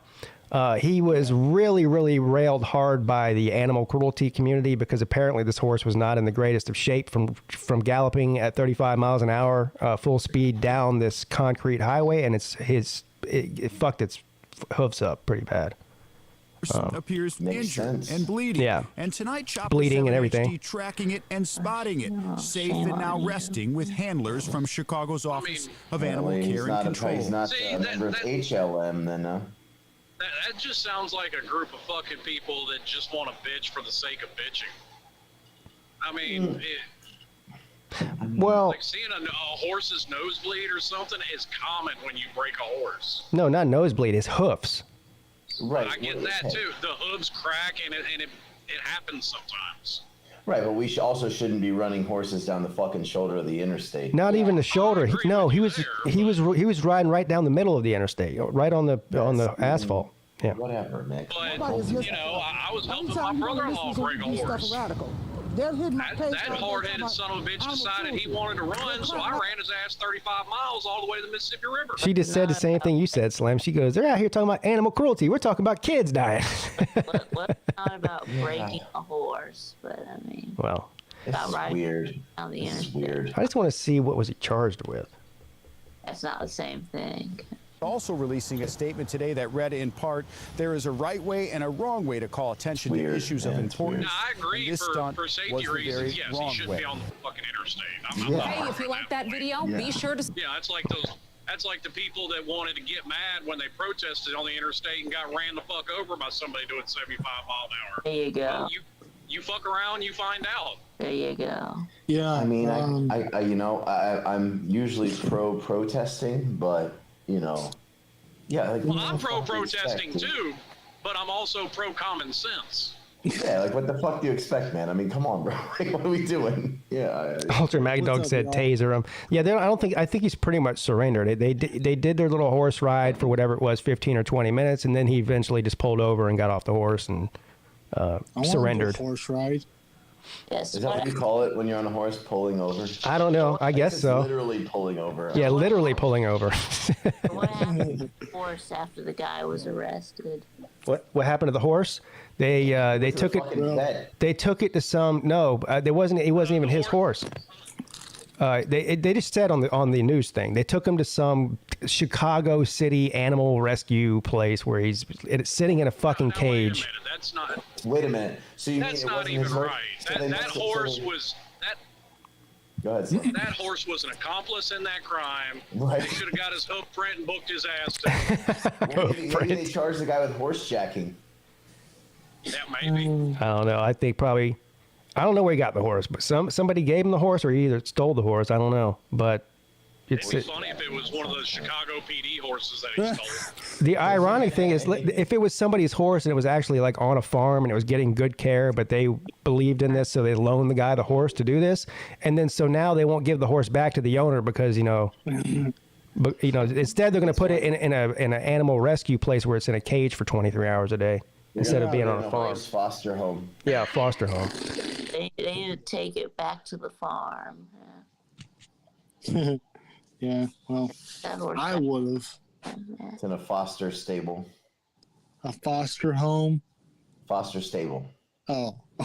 Back to the farm. We rode horses when we went to Maggie Valley a few weeks ago. It was fun. Or Cherokee. So yeah, that's cool. So how's everyone doing? Good, bro. That's good. What are you doing, Nate? Eating? Because I can hear you. I'm not eating yet. You're unwrapping your food then, or something. I don't know what you're doing, but no, this is a wrapper. Yeah, that's what I just said. Unwrapping your food. Yeah. As a matter of probability, he's eating. I mean, more I'm not hours a day eating than not. yet. Okay. Yes, but Nate, you eat more while you're awake than you do anything else. Yeah. I also eat while asleep. I'll shut up. You eat what? So what time did you eat breakfast this morning? Which breakfast? Well, Nate's gonna eat breakfast every morning. So which breakfast? He has the 5 what do you call it? The all-star breakfast every day. Yeah, basically. Yeah. What time was that? Usually around 7:30-ish a.m. It's 7:30. Oh. Nate, when you hit 30, you're in for a rude awakening, son. Oh, holy shit. Well, I don't know if I can raise kids, which is I don't know if I want to. That's not what He's not talking about kids. He's talking about your eating habits. Okay, so I'm eating. I mean, I guess he's not wrong. So he means you're gonna get fat. Yeah. I mean, I don't want to see a 6'6" Jess Hall. Jesus, you know what? He's gonna be one of those elephants at the Tigers. I'm not saying you're wrong, Slim. I'll take your advice actually. But, So you eat, let's say 7:30, 8 a.m. and you eat like a lot. You eat like you're not just eating a bowl of Cheerios, right? You're eating like a full blown breakfast. I do sometimes, but I don't eat. All right, so then you go to on the days that you go to work, and you get lunch. It starts at noon, right? Mm-hmm. All right, so between that 7:30 or 8 a.m. giant breakfast that you eat every day and the 12 o'clock lunch that you eat at work, how many times throughout those hours are you snacking on something or eating something else? It's actually just breakfast, and then I'll wait till lunch. You don't eat between? No. No, that's surprising. Well, yeah, I'm actually surprised too, but but if I do want to lose weight, in my opinion, I just lose weight. I don't eat. That's how I lose weight. Yeah, you said right. Yeah, I mean, I think Nate, you don't have to worry about it right now or for another several years. Keep eating, and as long as you have the energy to move around and work out and all that stuff, you'll be fine. But once you hit 30, you might want to curb that a little bit. Yeah, I know. 30 is when your metabolism starts to down. Yeah. I mean. Yeah, it gets even worse at 40. Believe me. Yeah. I know. I love you guys, and I get you supporting me and stuff. I like that. But you don't. But Nate, you don't drink, which is also helpful, right? I think most of my weight is from beer and vodka and all. Well, I do drink beer, so I don't know that. Still. Yeah, but that's not. You're fine. Yeah. You don't drink and you don't smoke, so.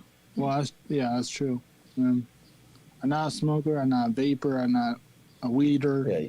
A weeder. A stoner.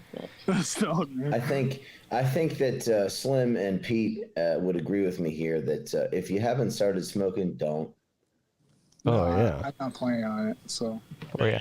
Yeah, don't do that. Worst mistake of my life. Yeah, I agree with you, dude. They're saying should never have started. They're saying like the whole, it's too late for us. Don't let it happen to you. That is the exact sentiment, Vic. I don't want to be on those commercials. That and what I associated it with, Vic. Like I've said, it may be good for me to quit smoking, but it's not good for my prison record. There's many a times I'll get away from a situation and I got to go smoke a cigarette to calm my ass down before I get the law called on me. Yeah, what that does is gives you time to think about the situation and do the right thing, so you don't overreact. That's exactly right. Yeah, and I shouldn't say this. This goes directly in contrast to what I said before, but I've made a lot of friends smoking at the ashtray or at the cigarette place on the first. Yeah, it's the proverbial water cooler, right? At a especially in anywhere like a bar or a restaurant. Mm-hmm. It's where there is something weird about that. That when you go out to smoke and you're smoking in public and you go to a smoking area, there is some sort of like automatic connection with the other smokers. You know what I'm saying? Going on. Yeah. And also, chicks who smoke are much more likely to. Never mind. Go Yeah, I think we know where this is going. Yeah. I don't.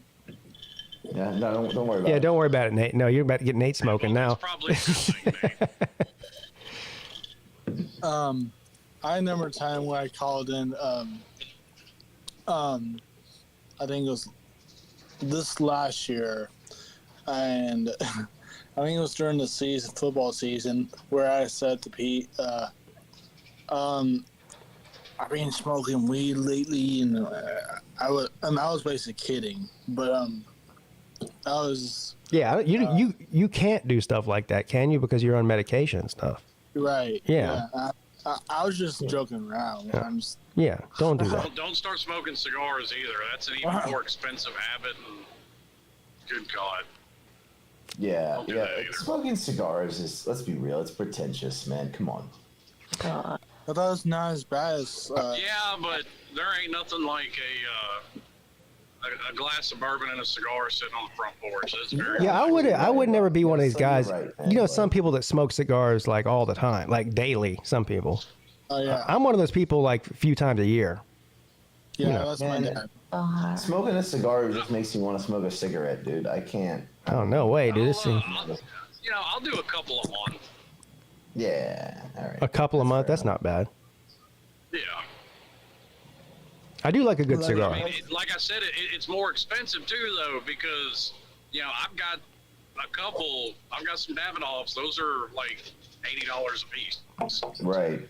Yeah. And hey, Slim, smoking cigarettes is expensive as it is, man. Yeah.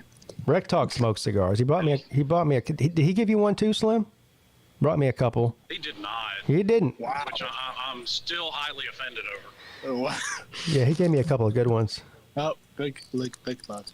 He has better things to do. Hell, my little travel humidor was something I walked right out the door without coming to slobs. I mean, you always forget something when you're back in first. Travel humidor. How big is that? It's not big. It only holds about 20. Right. Like a size of like a lunchbox or something? A small one, yeah. Yeah. Okay. Fair enough. Like Like, you know those little plastic lunch boxes with the Looney Tunes on it you had in elementary school, came with a matching thermos? Yeah. About half that Spider-Man. size. He means Spider-Man, but I get it. Yeah. Well, I had a few different ones. I had a Power Rangers one, too. I think mine was He-Man. It's about half that size. I think mine was He-Man.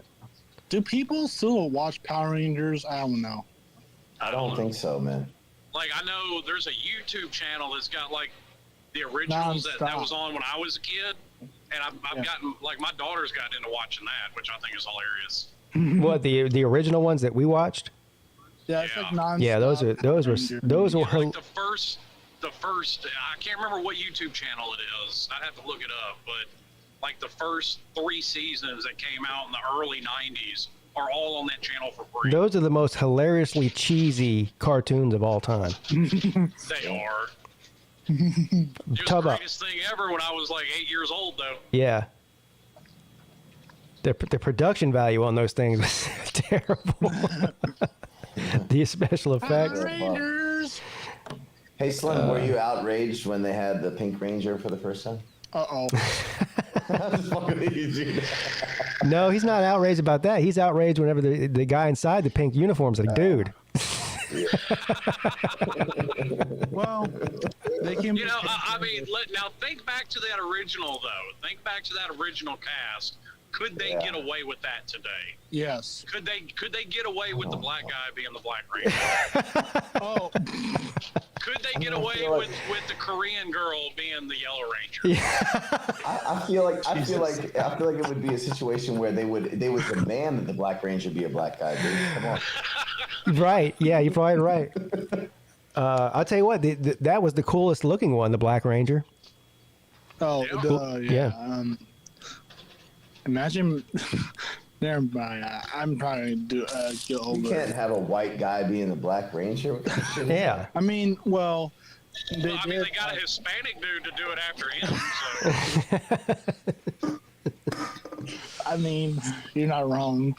Matter of fact, the Red Ranger should be a Native American. Okay. It was eventually. The Green Ranger should be a Martian. All right. Green Ranger should be a Martian. Now that they didn't do. It's not. You know, it's really trippy. I came across it probably like a year ago. There was a YouTube channel that did like a comparison of the American version versus the original Japanese version. Oh no. Absolutely nothing alike. Really? Not even close. That's go figure for me. I didn't think both of them are the same.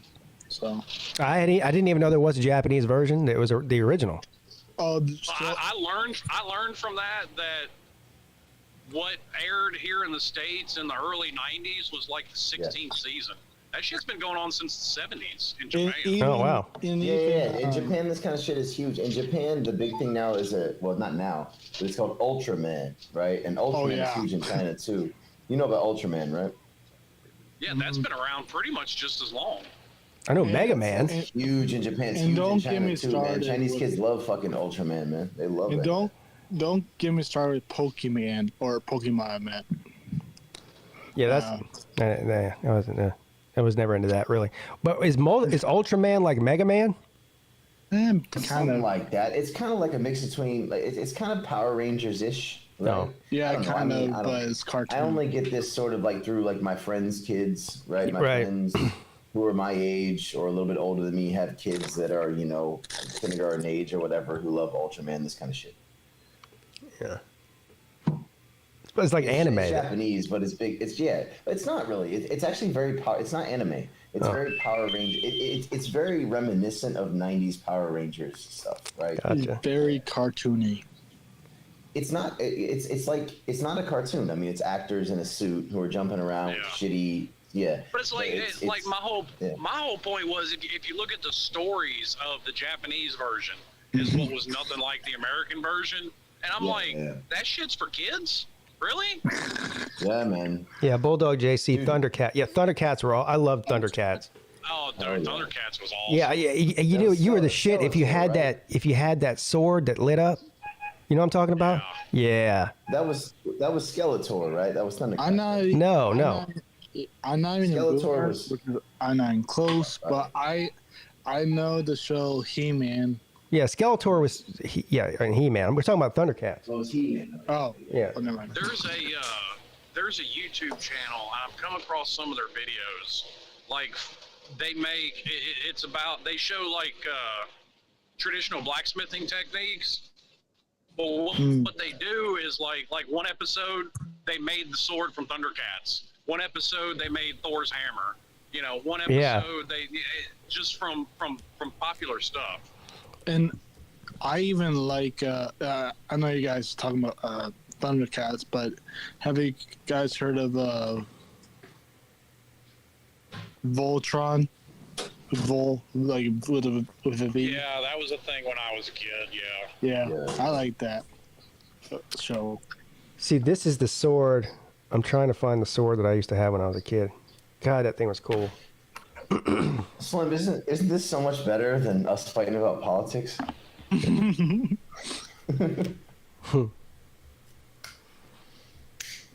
he drop out? Oh, no. I do enjoy fighting with Slim about. Don't get me wrong. I do enjoy fighting with Slim about politics, but you can't do that every time, right? Come on. I mean, if that's what the people want, we can go down there. But Here, next time. Yeah, next time. That's all right. Here's the sword. This is a show for the entertainment of the people. You know, yeah, I agree. No, this isn't the one I had. You can buy like an actual sword that's a Thundercat sword, not a plastic one. Right. Look at this one. Yeah. This one is a fully handmade replica of the Thundercat sword. It's actually made out of, well, I don't know if it's steel, but it's because it's only, what is it, $90? Still looks cool though. It's got out of 5 stars on this website that sells it, it's got 1 stars on its review. Wow. Yeah, well, it's a great if you're paying $90, no, it's not functional. Well, I think that I have a functional Japanese katana, and that thing cost me like $400. Oh yeah. Right. Yeah. Well, I'm not expecting to go to battle with the Thundercat sword, but I would hang it on the wall because it looks cool. I would. I mean, you could go full Fruit Ninja on it, and it'd be all right. I feel like Fruit Ninja. Did you say Fruit Ninja? Yeah, I'm lit. Oh, I mean, crap. that thing will fuck up some watermelons. But So here you go. Here's what it looks like. all it'll really do. Here's what it looks like, everybody. I have a feeling. Oh, look at this. 20 people are viewing this product right now. They're probably all from the Midday show. But I have a feeling that one person bought. It's only got 1 review and it's got 1 star. I have a feeling one person bought it and hated it. That's it. Yeah. Look at it. Probably. He or she didn't like the show. Probably. They sold a grand Wait a minute, total. Nate. Don't go assuming people's genders like that, Nate. Even You can't have transgenders. that. There it is. I'm not gonna lie. I would pay $90 for this sword. It looks pretty fucking cool to me. I don't know. That's what we need for the talent show is for Pete to buy the Thundercat sword and just go ham on it. I mean, that could be a good idea. I mean, come on, man. It looks pretty cool for $90. I mean, what do you expect? Yeah, There could be a Fruit Ninja event in the Slav Olympics. and Wait a minute. We've gone down this road, and I was shot down unmercilessly for suggesting that we put any kind of weaponry in Slav's hands. You know what? That's Yeah. probably right. Yes, that's actually probably. Yeah, safety on first. second thought, yeah. Look, man, we get hurt on our own. We don't need weapons involved. No, we can have Bam. pinatas and stuff where you string them together and stuff. You can still do that with the sword. I'm trying to find the actual sword that I had when I was a kid. Here it is. I think this is it. The plastic one. Yeah. That's not it. That looks close to it though. Fucking cheap 90s plastic. Can't beat it. Yeah. I even had like 4. But it had the one I had anyway, which was the popular one at the time. It took batteries. You could put like a 9-volt battery in it or whatever, and it had a little button on it and would make that Thundercats logo light up on it like it does in the show. Same here. For my lightsabers. Yeah. Sick. Yes, sir. Now, I get that there's high-end anything, and since Nate brought this up, it made me think of it. I saw a video on YouTube You got some of these Tide Pod eaters out here paying $500, $600, $700 for fucking toy lightsabers. Yeah, I know. That is crazy. That is crazy. Now, if you're talking a real one, okay, I could see putting out that kind of scratch. I mean, hell, I'd drop $1,000 if it was a real lightsaber. Fuck it. I don't care. A real lightsaber? Yeah, I'm sure that the U.S. military would be interested in that as well. I mean, there's people out there trying to figure out how to build them. We're not too far away, right? I hope not. Shit, with all this AI shit that's coming out, we're not. Who knows what we're not too far away from, man? God damn. And man, yeah, we're not too away from fucking T2. That's what we're not too far away from. Dude, I don't know, man. I mean, this is a rabbit hole that we probably don't have time to go down. Maybe on the next show, but damn, dude. Well, there ain't no I don't know. Okay, 2 AI robots. Two had been shut down. One had been half disassembled. Killed 29 people in a lab in Japan. Look, man. I mean, yeah. I mean, I'm thinking more of the socioeconomic problems that are going to come with the AI replacement of not only blue collar but also white collar jobs that's coming in the next 30 to 50 years. But that's a rabbit hole that we probably don't have time to get down to today. Yeah, there's nothing. I'm afraid there's nothing that's going to stop it either. No, but you can't stop it, man, because But common sense should stop it. I agree with you, man. But the problem is that so the U.S. government says they're going to stop it. Is China going to stop it? Is Iran going to stop it? Is Russia going to stop it? Is Brazil, whatever, like, I mean, the question is, do we rein it in? How do we do that? You know what I mean? Is that possible? There's a lot of different issues at play here, man. Boy, there is. I'm a frightening conversation, frankly. Yeah, you guys are talking about real world issues. I'm looking at plastic fucking cartoon swords. How do we get from lightsabers to AI? I don't know. Well, I apologize. because no, it's fine. I don't even think that. I think that's something that a lot of us actually agree on is the dangers of AI. The obvious benefits of it, but also the unknown. Well, like you said, everybody here's seen fucking Terminator. It's not even just that. Like, it's everything that's revolutionary. That's like revolutionary, like the internet was. I think we all agree that there's a lot of things that have made the internet has made the world a easier place to live, a better place in a lot of ways. For sure. But there's also some things. Absolutely. There was also some very, very negative consequences about the internet that didn't exist. 30 years ago. Right, and there were social consequences that were unforeseen. I mean, you couldn't have envisioned these things in 1993. Yeah. Right, the sort of social consequences that the internet has had on the younger generations today, and the older generations as well. To be quite honest. Well, I think that's less the internet and more some of the things that have sprung from it, like social media.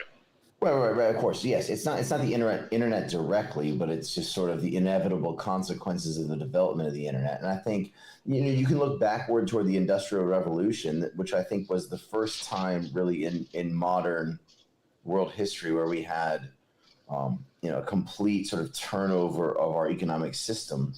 But I think that is much slower and pales in comparison to the internet, which pales in comparison to artificial intelligence and the way that it has the potential to replace the worker and the concept of working to earn a living. I mean, if we think about it, if we look 30 to 50, especially to 100 years in the future, the concept of working to earn a living will become obsolete. And so how do we distribute the revenue and the income that's generated from the robots? Does it just coalesce in the hands of a few trillionaires that own the companies that own these robots, or do we have to redistribute it? There are going to be people that are going to be eliminated or going to be left out of the workforce and the labor market. And so do we just let them die? I don't think that's the answer, right? So what do we do with that? And it's a big problem. It's already happening on a smaller scale, but I think that aspect of it is much simpler.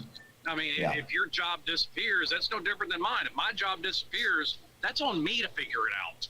I understand that, but if 75% of people's jobs disappear, it's no longer on them to figure it out. Well, that's not going to happen in our lifetime. I don't know, man. Are you sure? Maybe not in our lifetime, but what about your kids or your grandkids? Or, it's going to happen. You know. It's going to happen. Now, theirs it very well might. Yeah. But Well, that's kind of scary. Them the exact same thing. I believe that is a you problem to figure out. So you better have a backup plan.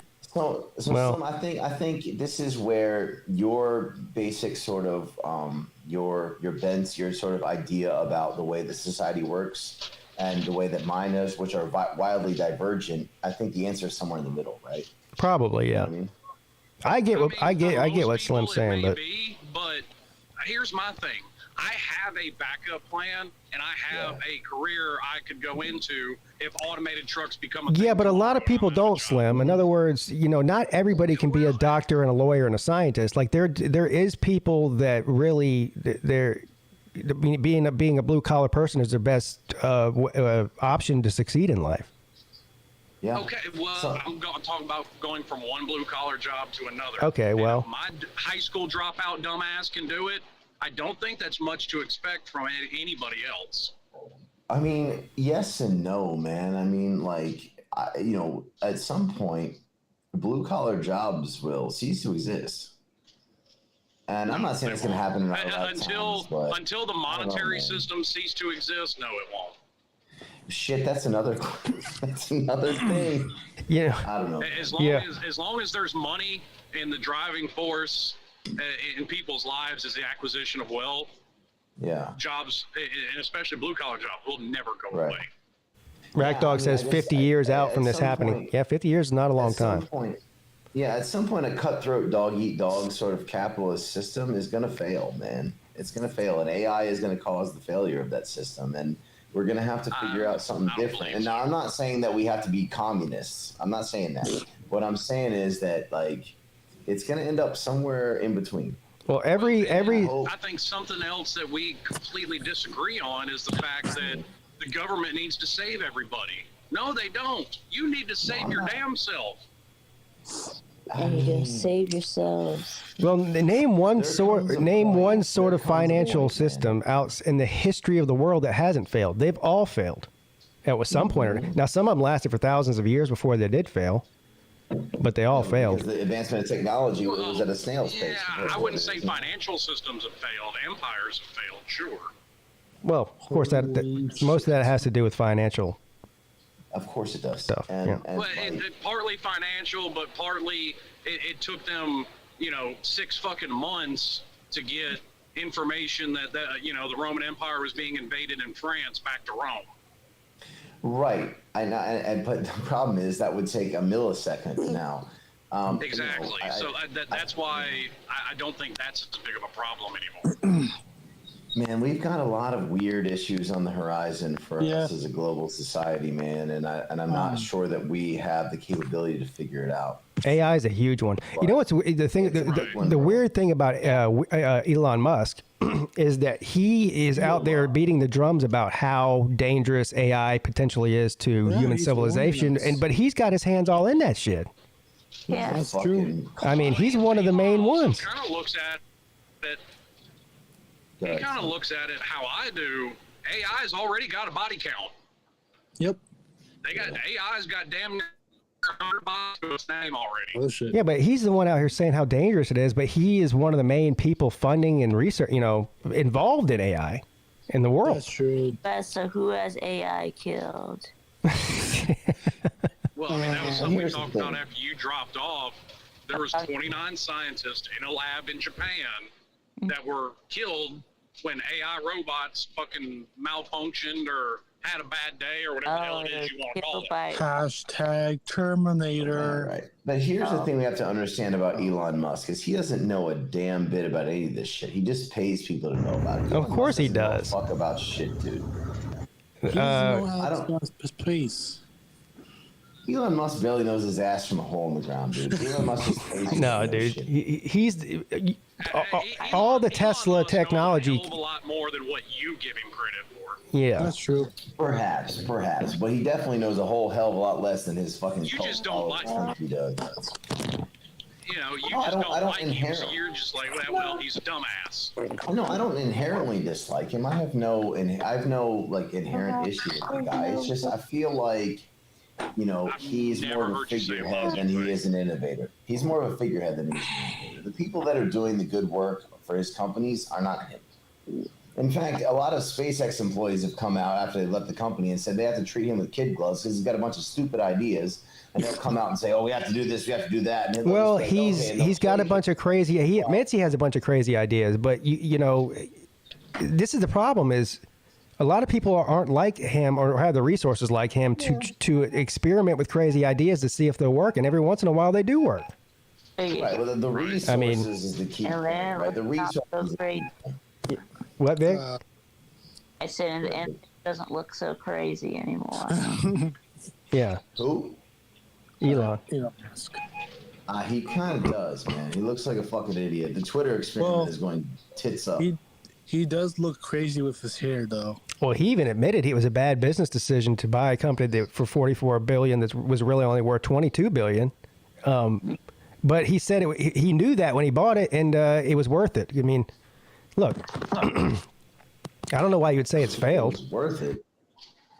He lost half his fucking money. Well, I mean, he had the money for it. Yeah, he's got the money, and and Twitter was already losing massive amounts of cash year in and year out, and he's turning it around to where it's actually going to make a profit within a few years.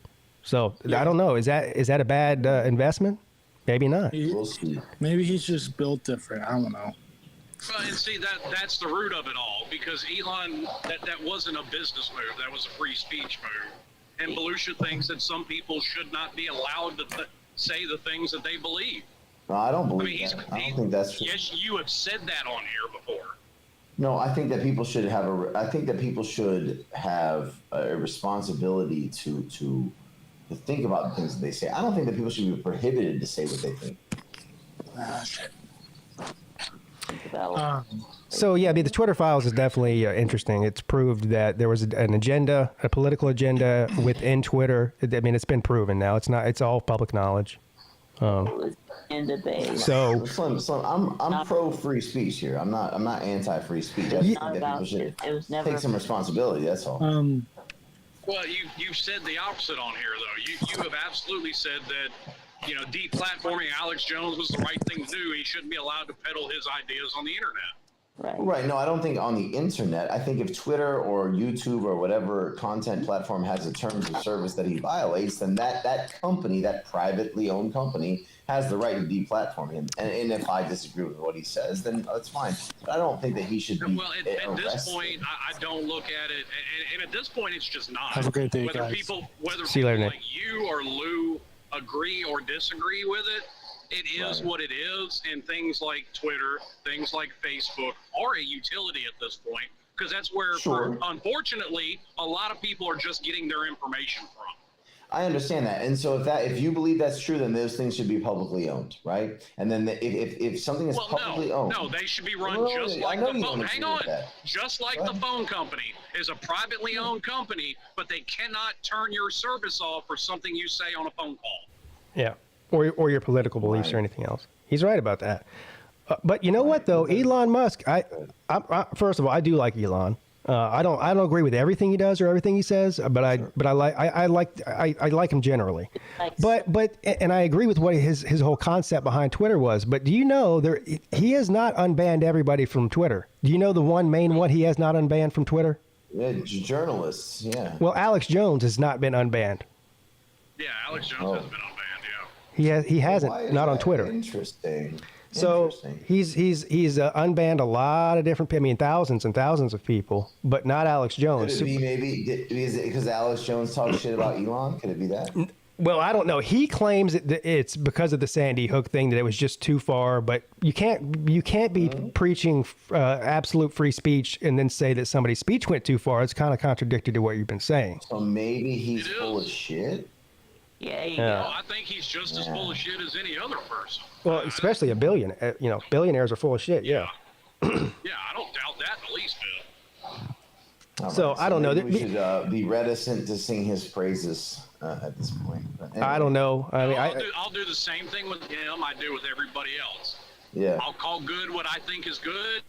I'll call bad what I think is bad. Yeah, exactly. Just like you said, Volusia, about Slim a minute ago, I think with the same thing you could say about Elon Musk is that some people just want to call him the devil. You know, he's the worst thing to happen in the world, or, you know, yeah, but some people want to say he's the greatest guy ever. He's going to save the world. I think it's somewhere in the middle. I think that there's definitely some, I mean, look, he's human. And if somebody publicly criticizes him or doesn't like him, and maybe Alex Jones has done that, I don't know. Maybe he just doesn't like Alex Jones. Maybe that's what it is. Sure. But that seems kind of an arbitrary line to delineate who we're going to ban and who we're going to unban, right?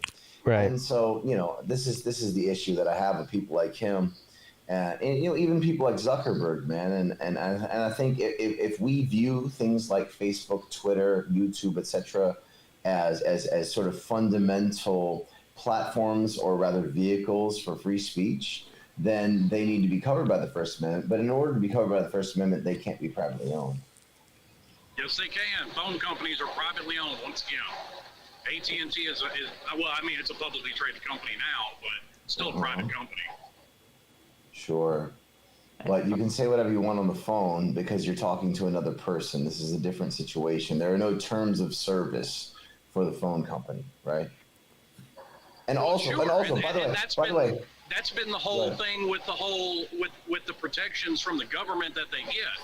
If you want to act like a publisher and say what can and cannot be on here, then fine, you're a publisher, but you don't get the protection that the phone company gets legally. Correct. But also you have a terms of service, and you're allowed to ban people from your platform for things that violate that terms of service. Well, if it's a utility, you can't do that. In other words, like he's using the phone company or the water company or whatever utility. Example, if that's like them saying, okay, well, now we want to create a terms of service that if you say something against our terms of service, we cannot give you water. And so that's a fucking slippery slope right there. So the argument about the free speech the argument about free speech on social media is it a public utility or is it not? And so some people believe that it's a public utility. Not technically, it's not, but should it be? Okay, but if it should be, then it should be treated more like the phone company and not treated like what it is right now. Right. Well, that's exactly what I'm saying it should be. Yeah. Okay. I don't necessarily disagree with that, but it's going to be subject to a whole different set of regulations if it is. I mean, the phone company is subject to a whole different set of regulations than Facebook or Twitter is, right? No doubt. All they have to do, and this has been proven. Hey, Mark, take that shit off there. Don't let that shit on there. Okay. I mean, I don't think anybody here would call it a good thing when the owner of this private company is doing whatever the federal government tells him to do. Ooh, I mean, let me think about that. Maybe you're the wrong person to say that. Let me think about that. I'm not gonna say yes and no to that. I'm gonna think about that and get back to you on the next show. Let me think about that. That's an interesting question. Well, a lot of that comes down to, my view on that comes down to how this country is set up. Because a lot of people just do not understand how this country is actually set up. The federal government gets all of its ability to do anything from the states. True. Yeah, it's the United States of America, not the United Federal Government of America. Yeah. Exactly. So the federal government should be doing, I mean, this goes back to, and I've said this 100 times, the federal government just does way more than they're supposed to because that's not how this was set up. And, they've gotten to the point now, they've spent 100 years giving themselves more power, and now literally they're trying to take the power to control the information everybody sees. Hey. And I think everybody should be willing to see both sides of any argument, no matter how, even if it comes from David Duke, and make up their own mind. Sure, I agree. I don't disagree with that one. And the state governments and the state law enforcement agencies have taken a book right out of the federal government's book, a page right out of their book. Just like you said, the federal government makes itself more powerful pays themselves more money. It's filtered down to law enforcement, right? They investigate themselves.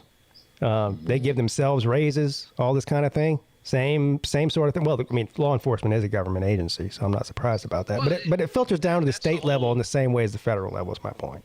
Yeah, that's the whole thing that Lou wasn't getting when we were talking about that on TK's show with Rec Talk, that law enforcement, by dint of being law enforcement, are executive branch agencies, whether it's federal or state level. Yeah. Yes. Yeah. Yes. Must be beautiful. It's fundamentally true. It's why you'll never see term limits, because why would somebody put themselves out of a job?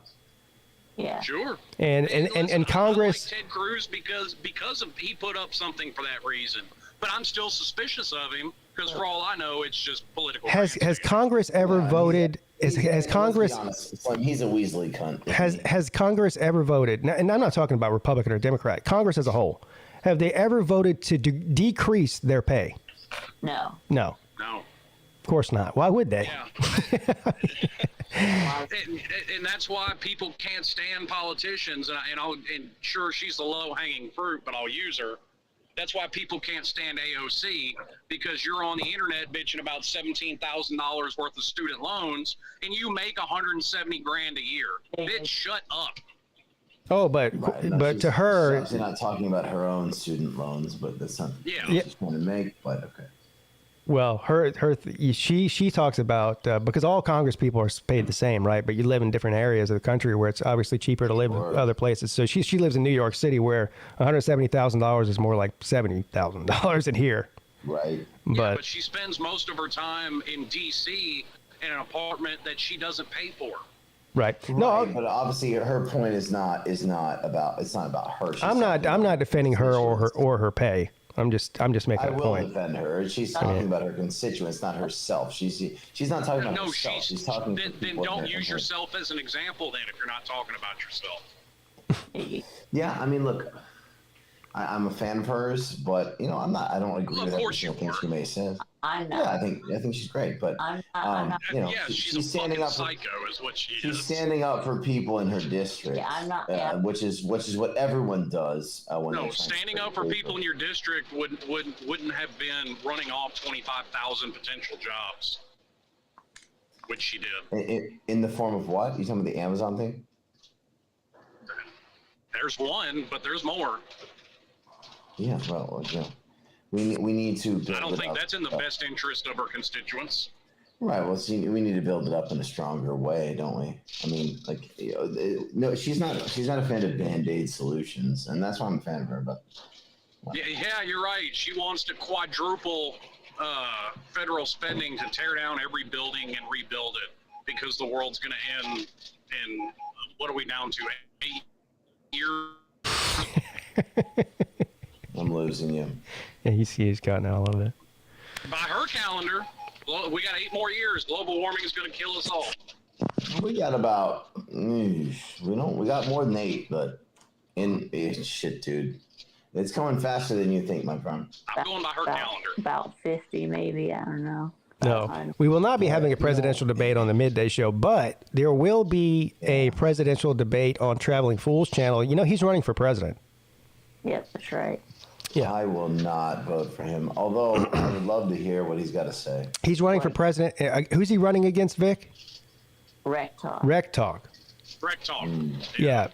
So that'll be interesting. And also, they're both going to pick running mates, or, vice presidents and whatnot. And so I'd be interested to see when they make their selection for vice president. And people have asked me. You might be in the running. Well, maybe he can pick me to curry favor in the man bun constituency. Yeah. Maybe. Yeah, we don't need the soy boy crowd. Rec Talk, if you're listening, you might want to consider Volusia as a running mate. I have been asked. I've been very humbled to have been asked by people. Am I a possible candidate? I don't know. I haven't been courted. Am I But- possible? Am I? You should be, Vic. You're one of the smarter ones on here. Yeah. Come on, I can laugh at myself here. Come on, guys. It's really good. But no, yes. I think that no, I'm down. I can. A Rec Talk and Volusia blue ticket versus a Traveling Fools and Slim Shady red ticket would be very entertaining. Yeah. I would be interested in that. Yeah. And Oh, y'all thought Donald Trump's fucking debate with Hillary was interesting. now I would like to throw my hat. Yeah, bro. Let's go. If Traveling Fools is listening, or Rec Talk, I would like to throw my hat into the ring to be what do you call it? The guy, is it the mediator or whatever, moderator of the debate? Moderator. Yeah, so I can start yelling at you guys about going over your time. You know? That's right. And I can like stick my hand in your face and be like, "Excuse me." Yeah, that sounds like a lot of fun. You can be Lester Holt, dude. You can be the Lester Holt of the Political debates on TV are the stupidest thing ever. Like, you can't have a real debate and answer a complex question in like you got 45 seconds, go. It's like, whoa, dude, it's way more complex than 45 seconds. Trump's so good at it because he's just like, fucking, this guy's ugly and fucking whatever. Yeah, I think we. Well, I mean, say what you want. He fucking obliterated Hillary. Yeah, I think that. No question about it. Hillary was a terrible candidate, man. Yeah, I think that we learned more from the vice presidential debate than from the. Oh, it's a beautiful thing. You remember when Kamala was calling Joe Biden a racist, and now she loves him. Yeah. Isn't it funny how that happens? Yeah, I thought that when he announced that she was going to be the VP, I was like, boy, y'all mended that up. Yeah. Hold on. You remember when Lindsey Graham called Donald Trump a piece of shit and so did Ted Cruz, and now they're sucking his ball sack? Come on now. Yeah, well, Lindsey Graham's a moron. What do you expect? Yeah, no shit. Yeah, well, so is Kamala Harris. So there you go. You ain't getting no argument out of me. Yeah. And so is fucking Ted Cruz. Yeah. Yeah, no.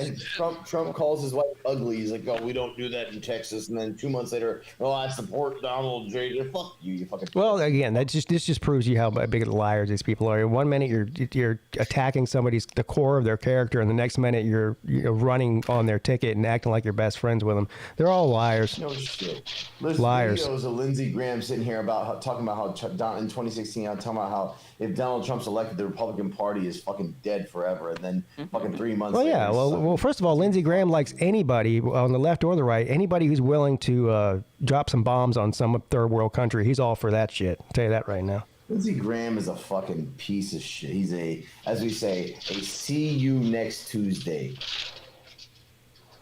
A CUNT, as it were. Lou wants to know, does it bother people in South Carolina that Lindsey Graham's gay? Yeah. Well, I'll tell you what. He's just a single man. All right. I've said this before. Single man. I've said this before. I know South Carolina's a red state and all, but I have never personally met anybody, even Republicans, that like Lindsey. I have never met a person that likes Lindsey Graham. So I don't know how he keeps winning these elections every cycle. Wild, no. Because Trey Gowdy isn't running anymore. He would have got reelected forever if he had stayed in it. Everybody, he's the is Lindsey Graham like the most universally hated politician in America, other than I guess Trump or other than the president, whoever the president is. He's just very sassy. Lindsey Graham is just sassy. You know? Dang, I really want to punch that guy. He's got you know how they say a punchable face? He's got a punchable face. Yeah. Oh, the second most punchable face behind Rand Paul, man. Okay. I don't know about that. Rand Paul's got, at least he's got some sense. I like me some Rand Paul. Yeah. Anyway, well, that's a good time to end the show because I actually do have to go. So. All right, gentlemen. Hey, Yeah. good chat. It was fun. Love you guys. I hope everybody got their fill of me and Belushi arguing back and forth. Yeah, it was pretty civil today. We'll do it. We'll do it again, bro. Hey, we were baited into it. Yeah, you're right. I know.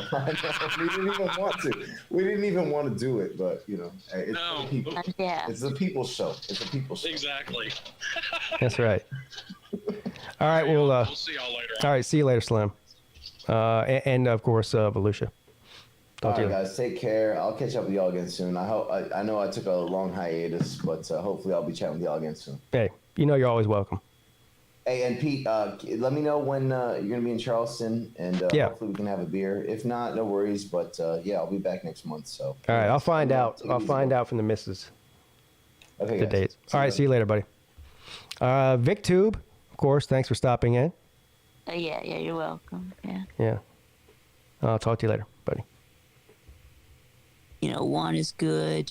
Two are better. And okay. then if you get three, well, that's just good business. All right, so a full show today. That's right, a little home improvement talk to start the show. We did the news. That was a lot of fun, and then of course, it was good to see Volusia as both alive, and not only just alive, but thriving over there in China and making videos. He's what did he call that thing? Billy. He's on the Chinese YouTube now, which is apparently called Billy. I would go over to Billy and subscribe to Volusia, but since it's a Chinese website, I'm not going to. I don't know what else to tell you. And but anyway, I wish him the best over there. And we actually watched one of his videos, and it was pretty good. So, all right, guys, I'll be back tonight on Uncle Lou's main channel for the Lunch Money Show. We actually have some betting odds to talk about, which is a good thing during the offseason. I don't know. Maybe we'll see an appearance from Edward. I have no idea.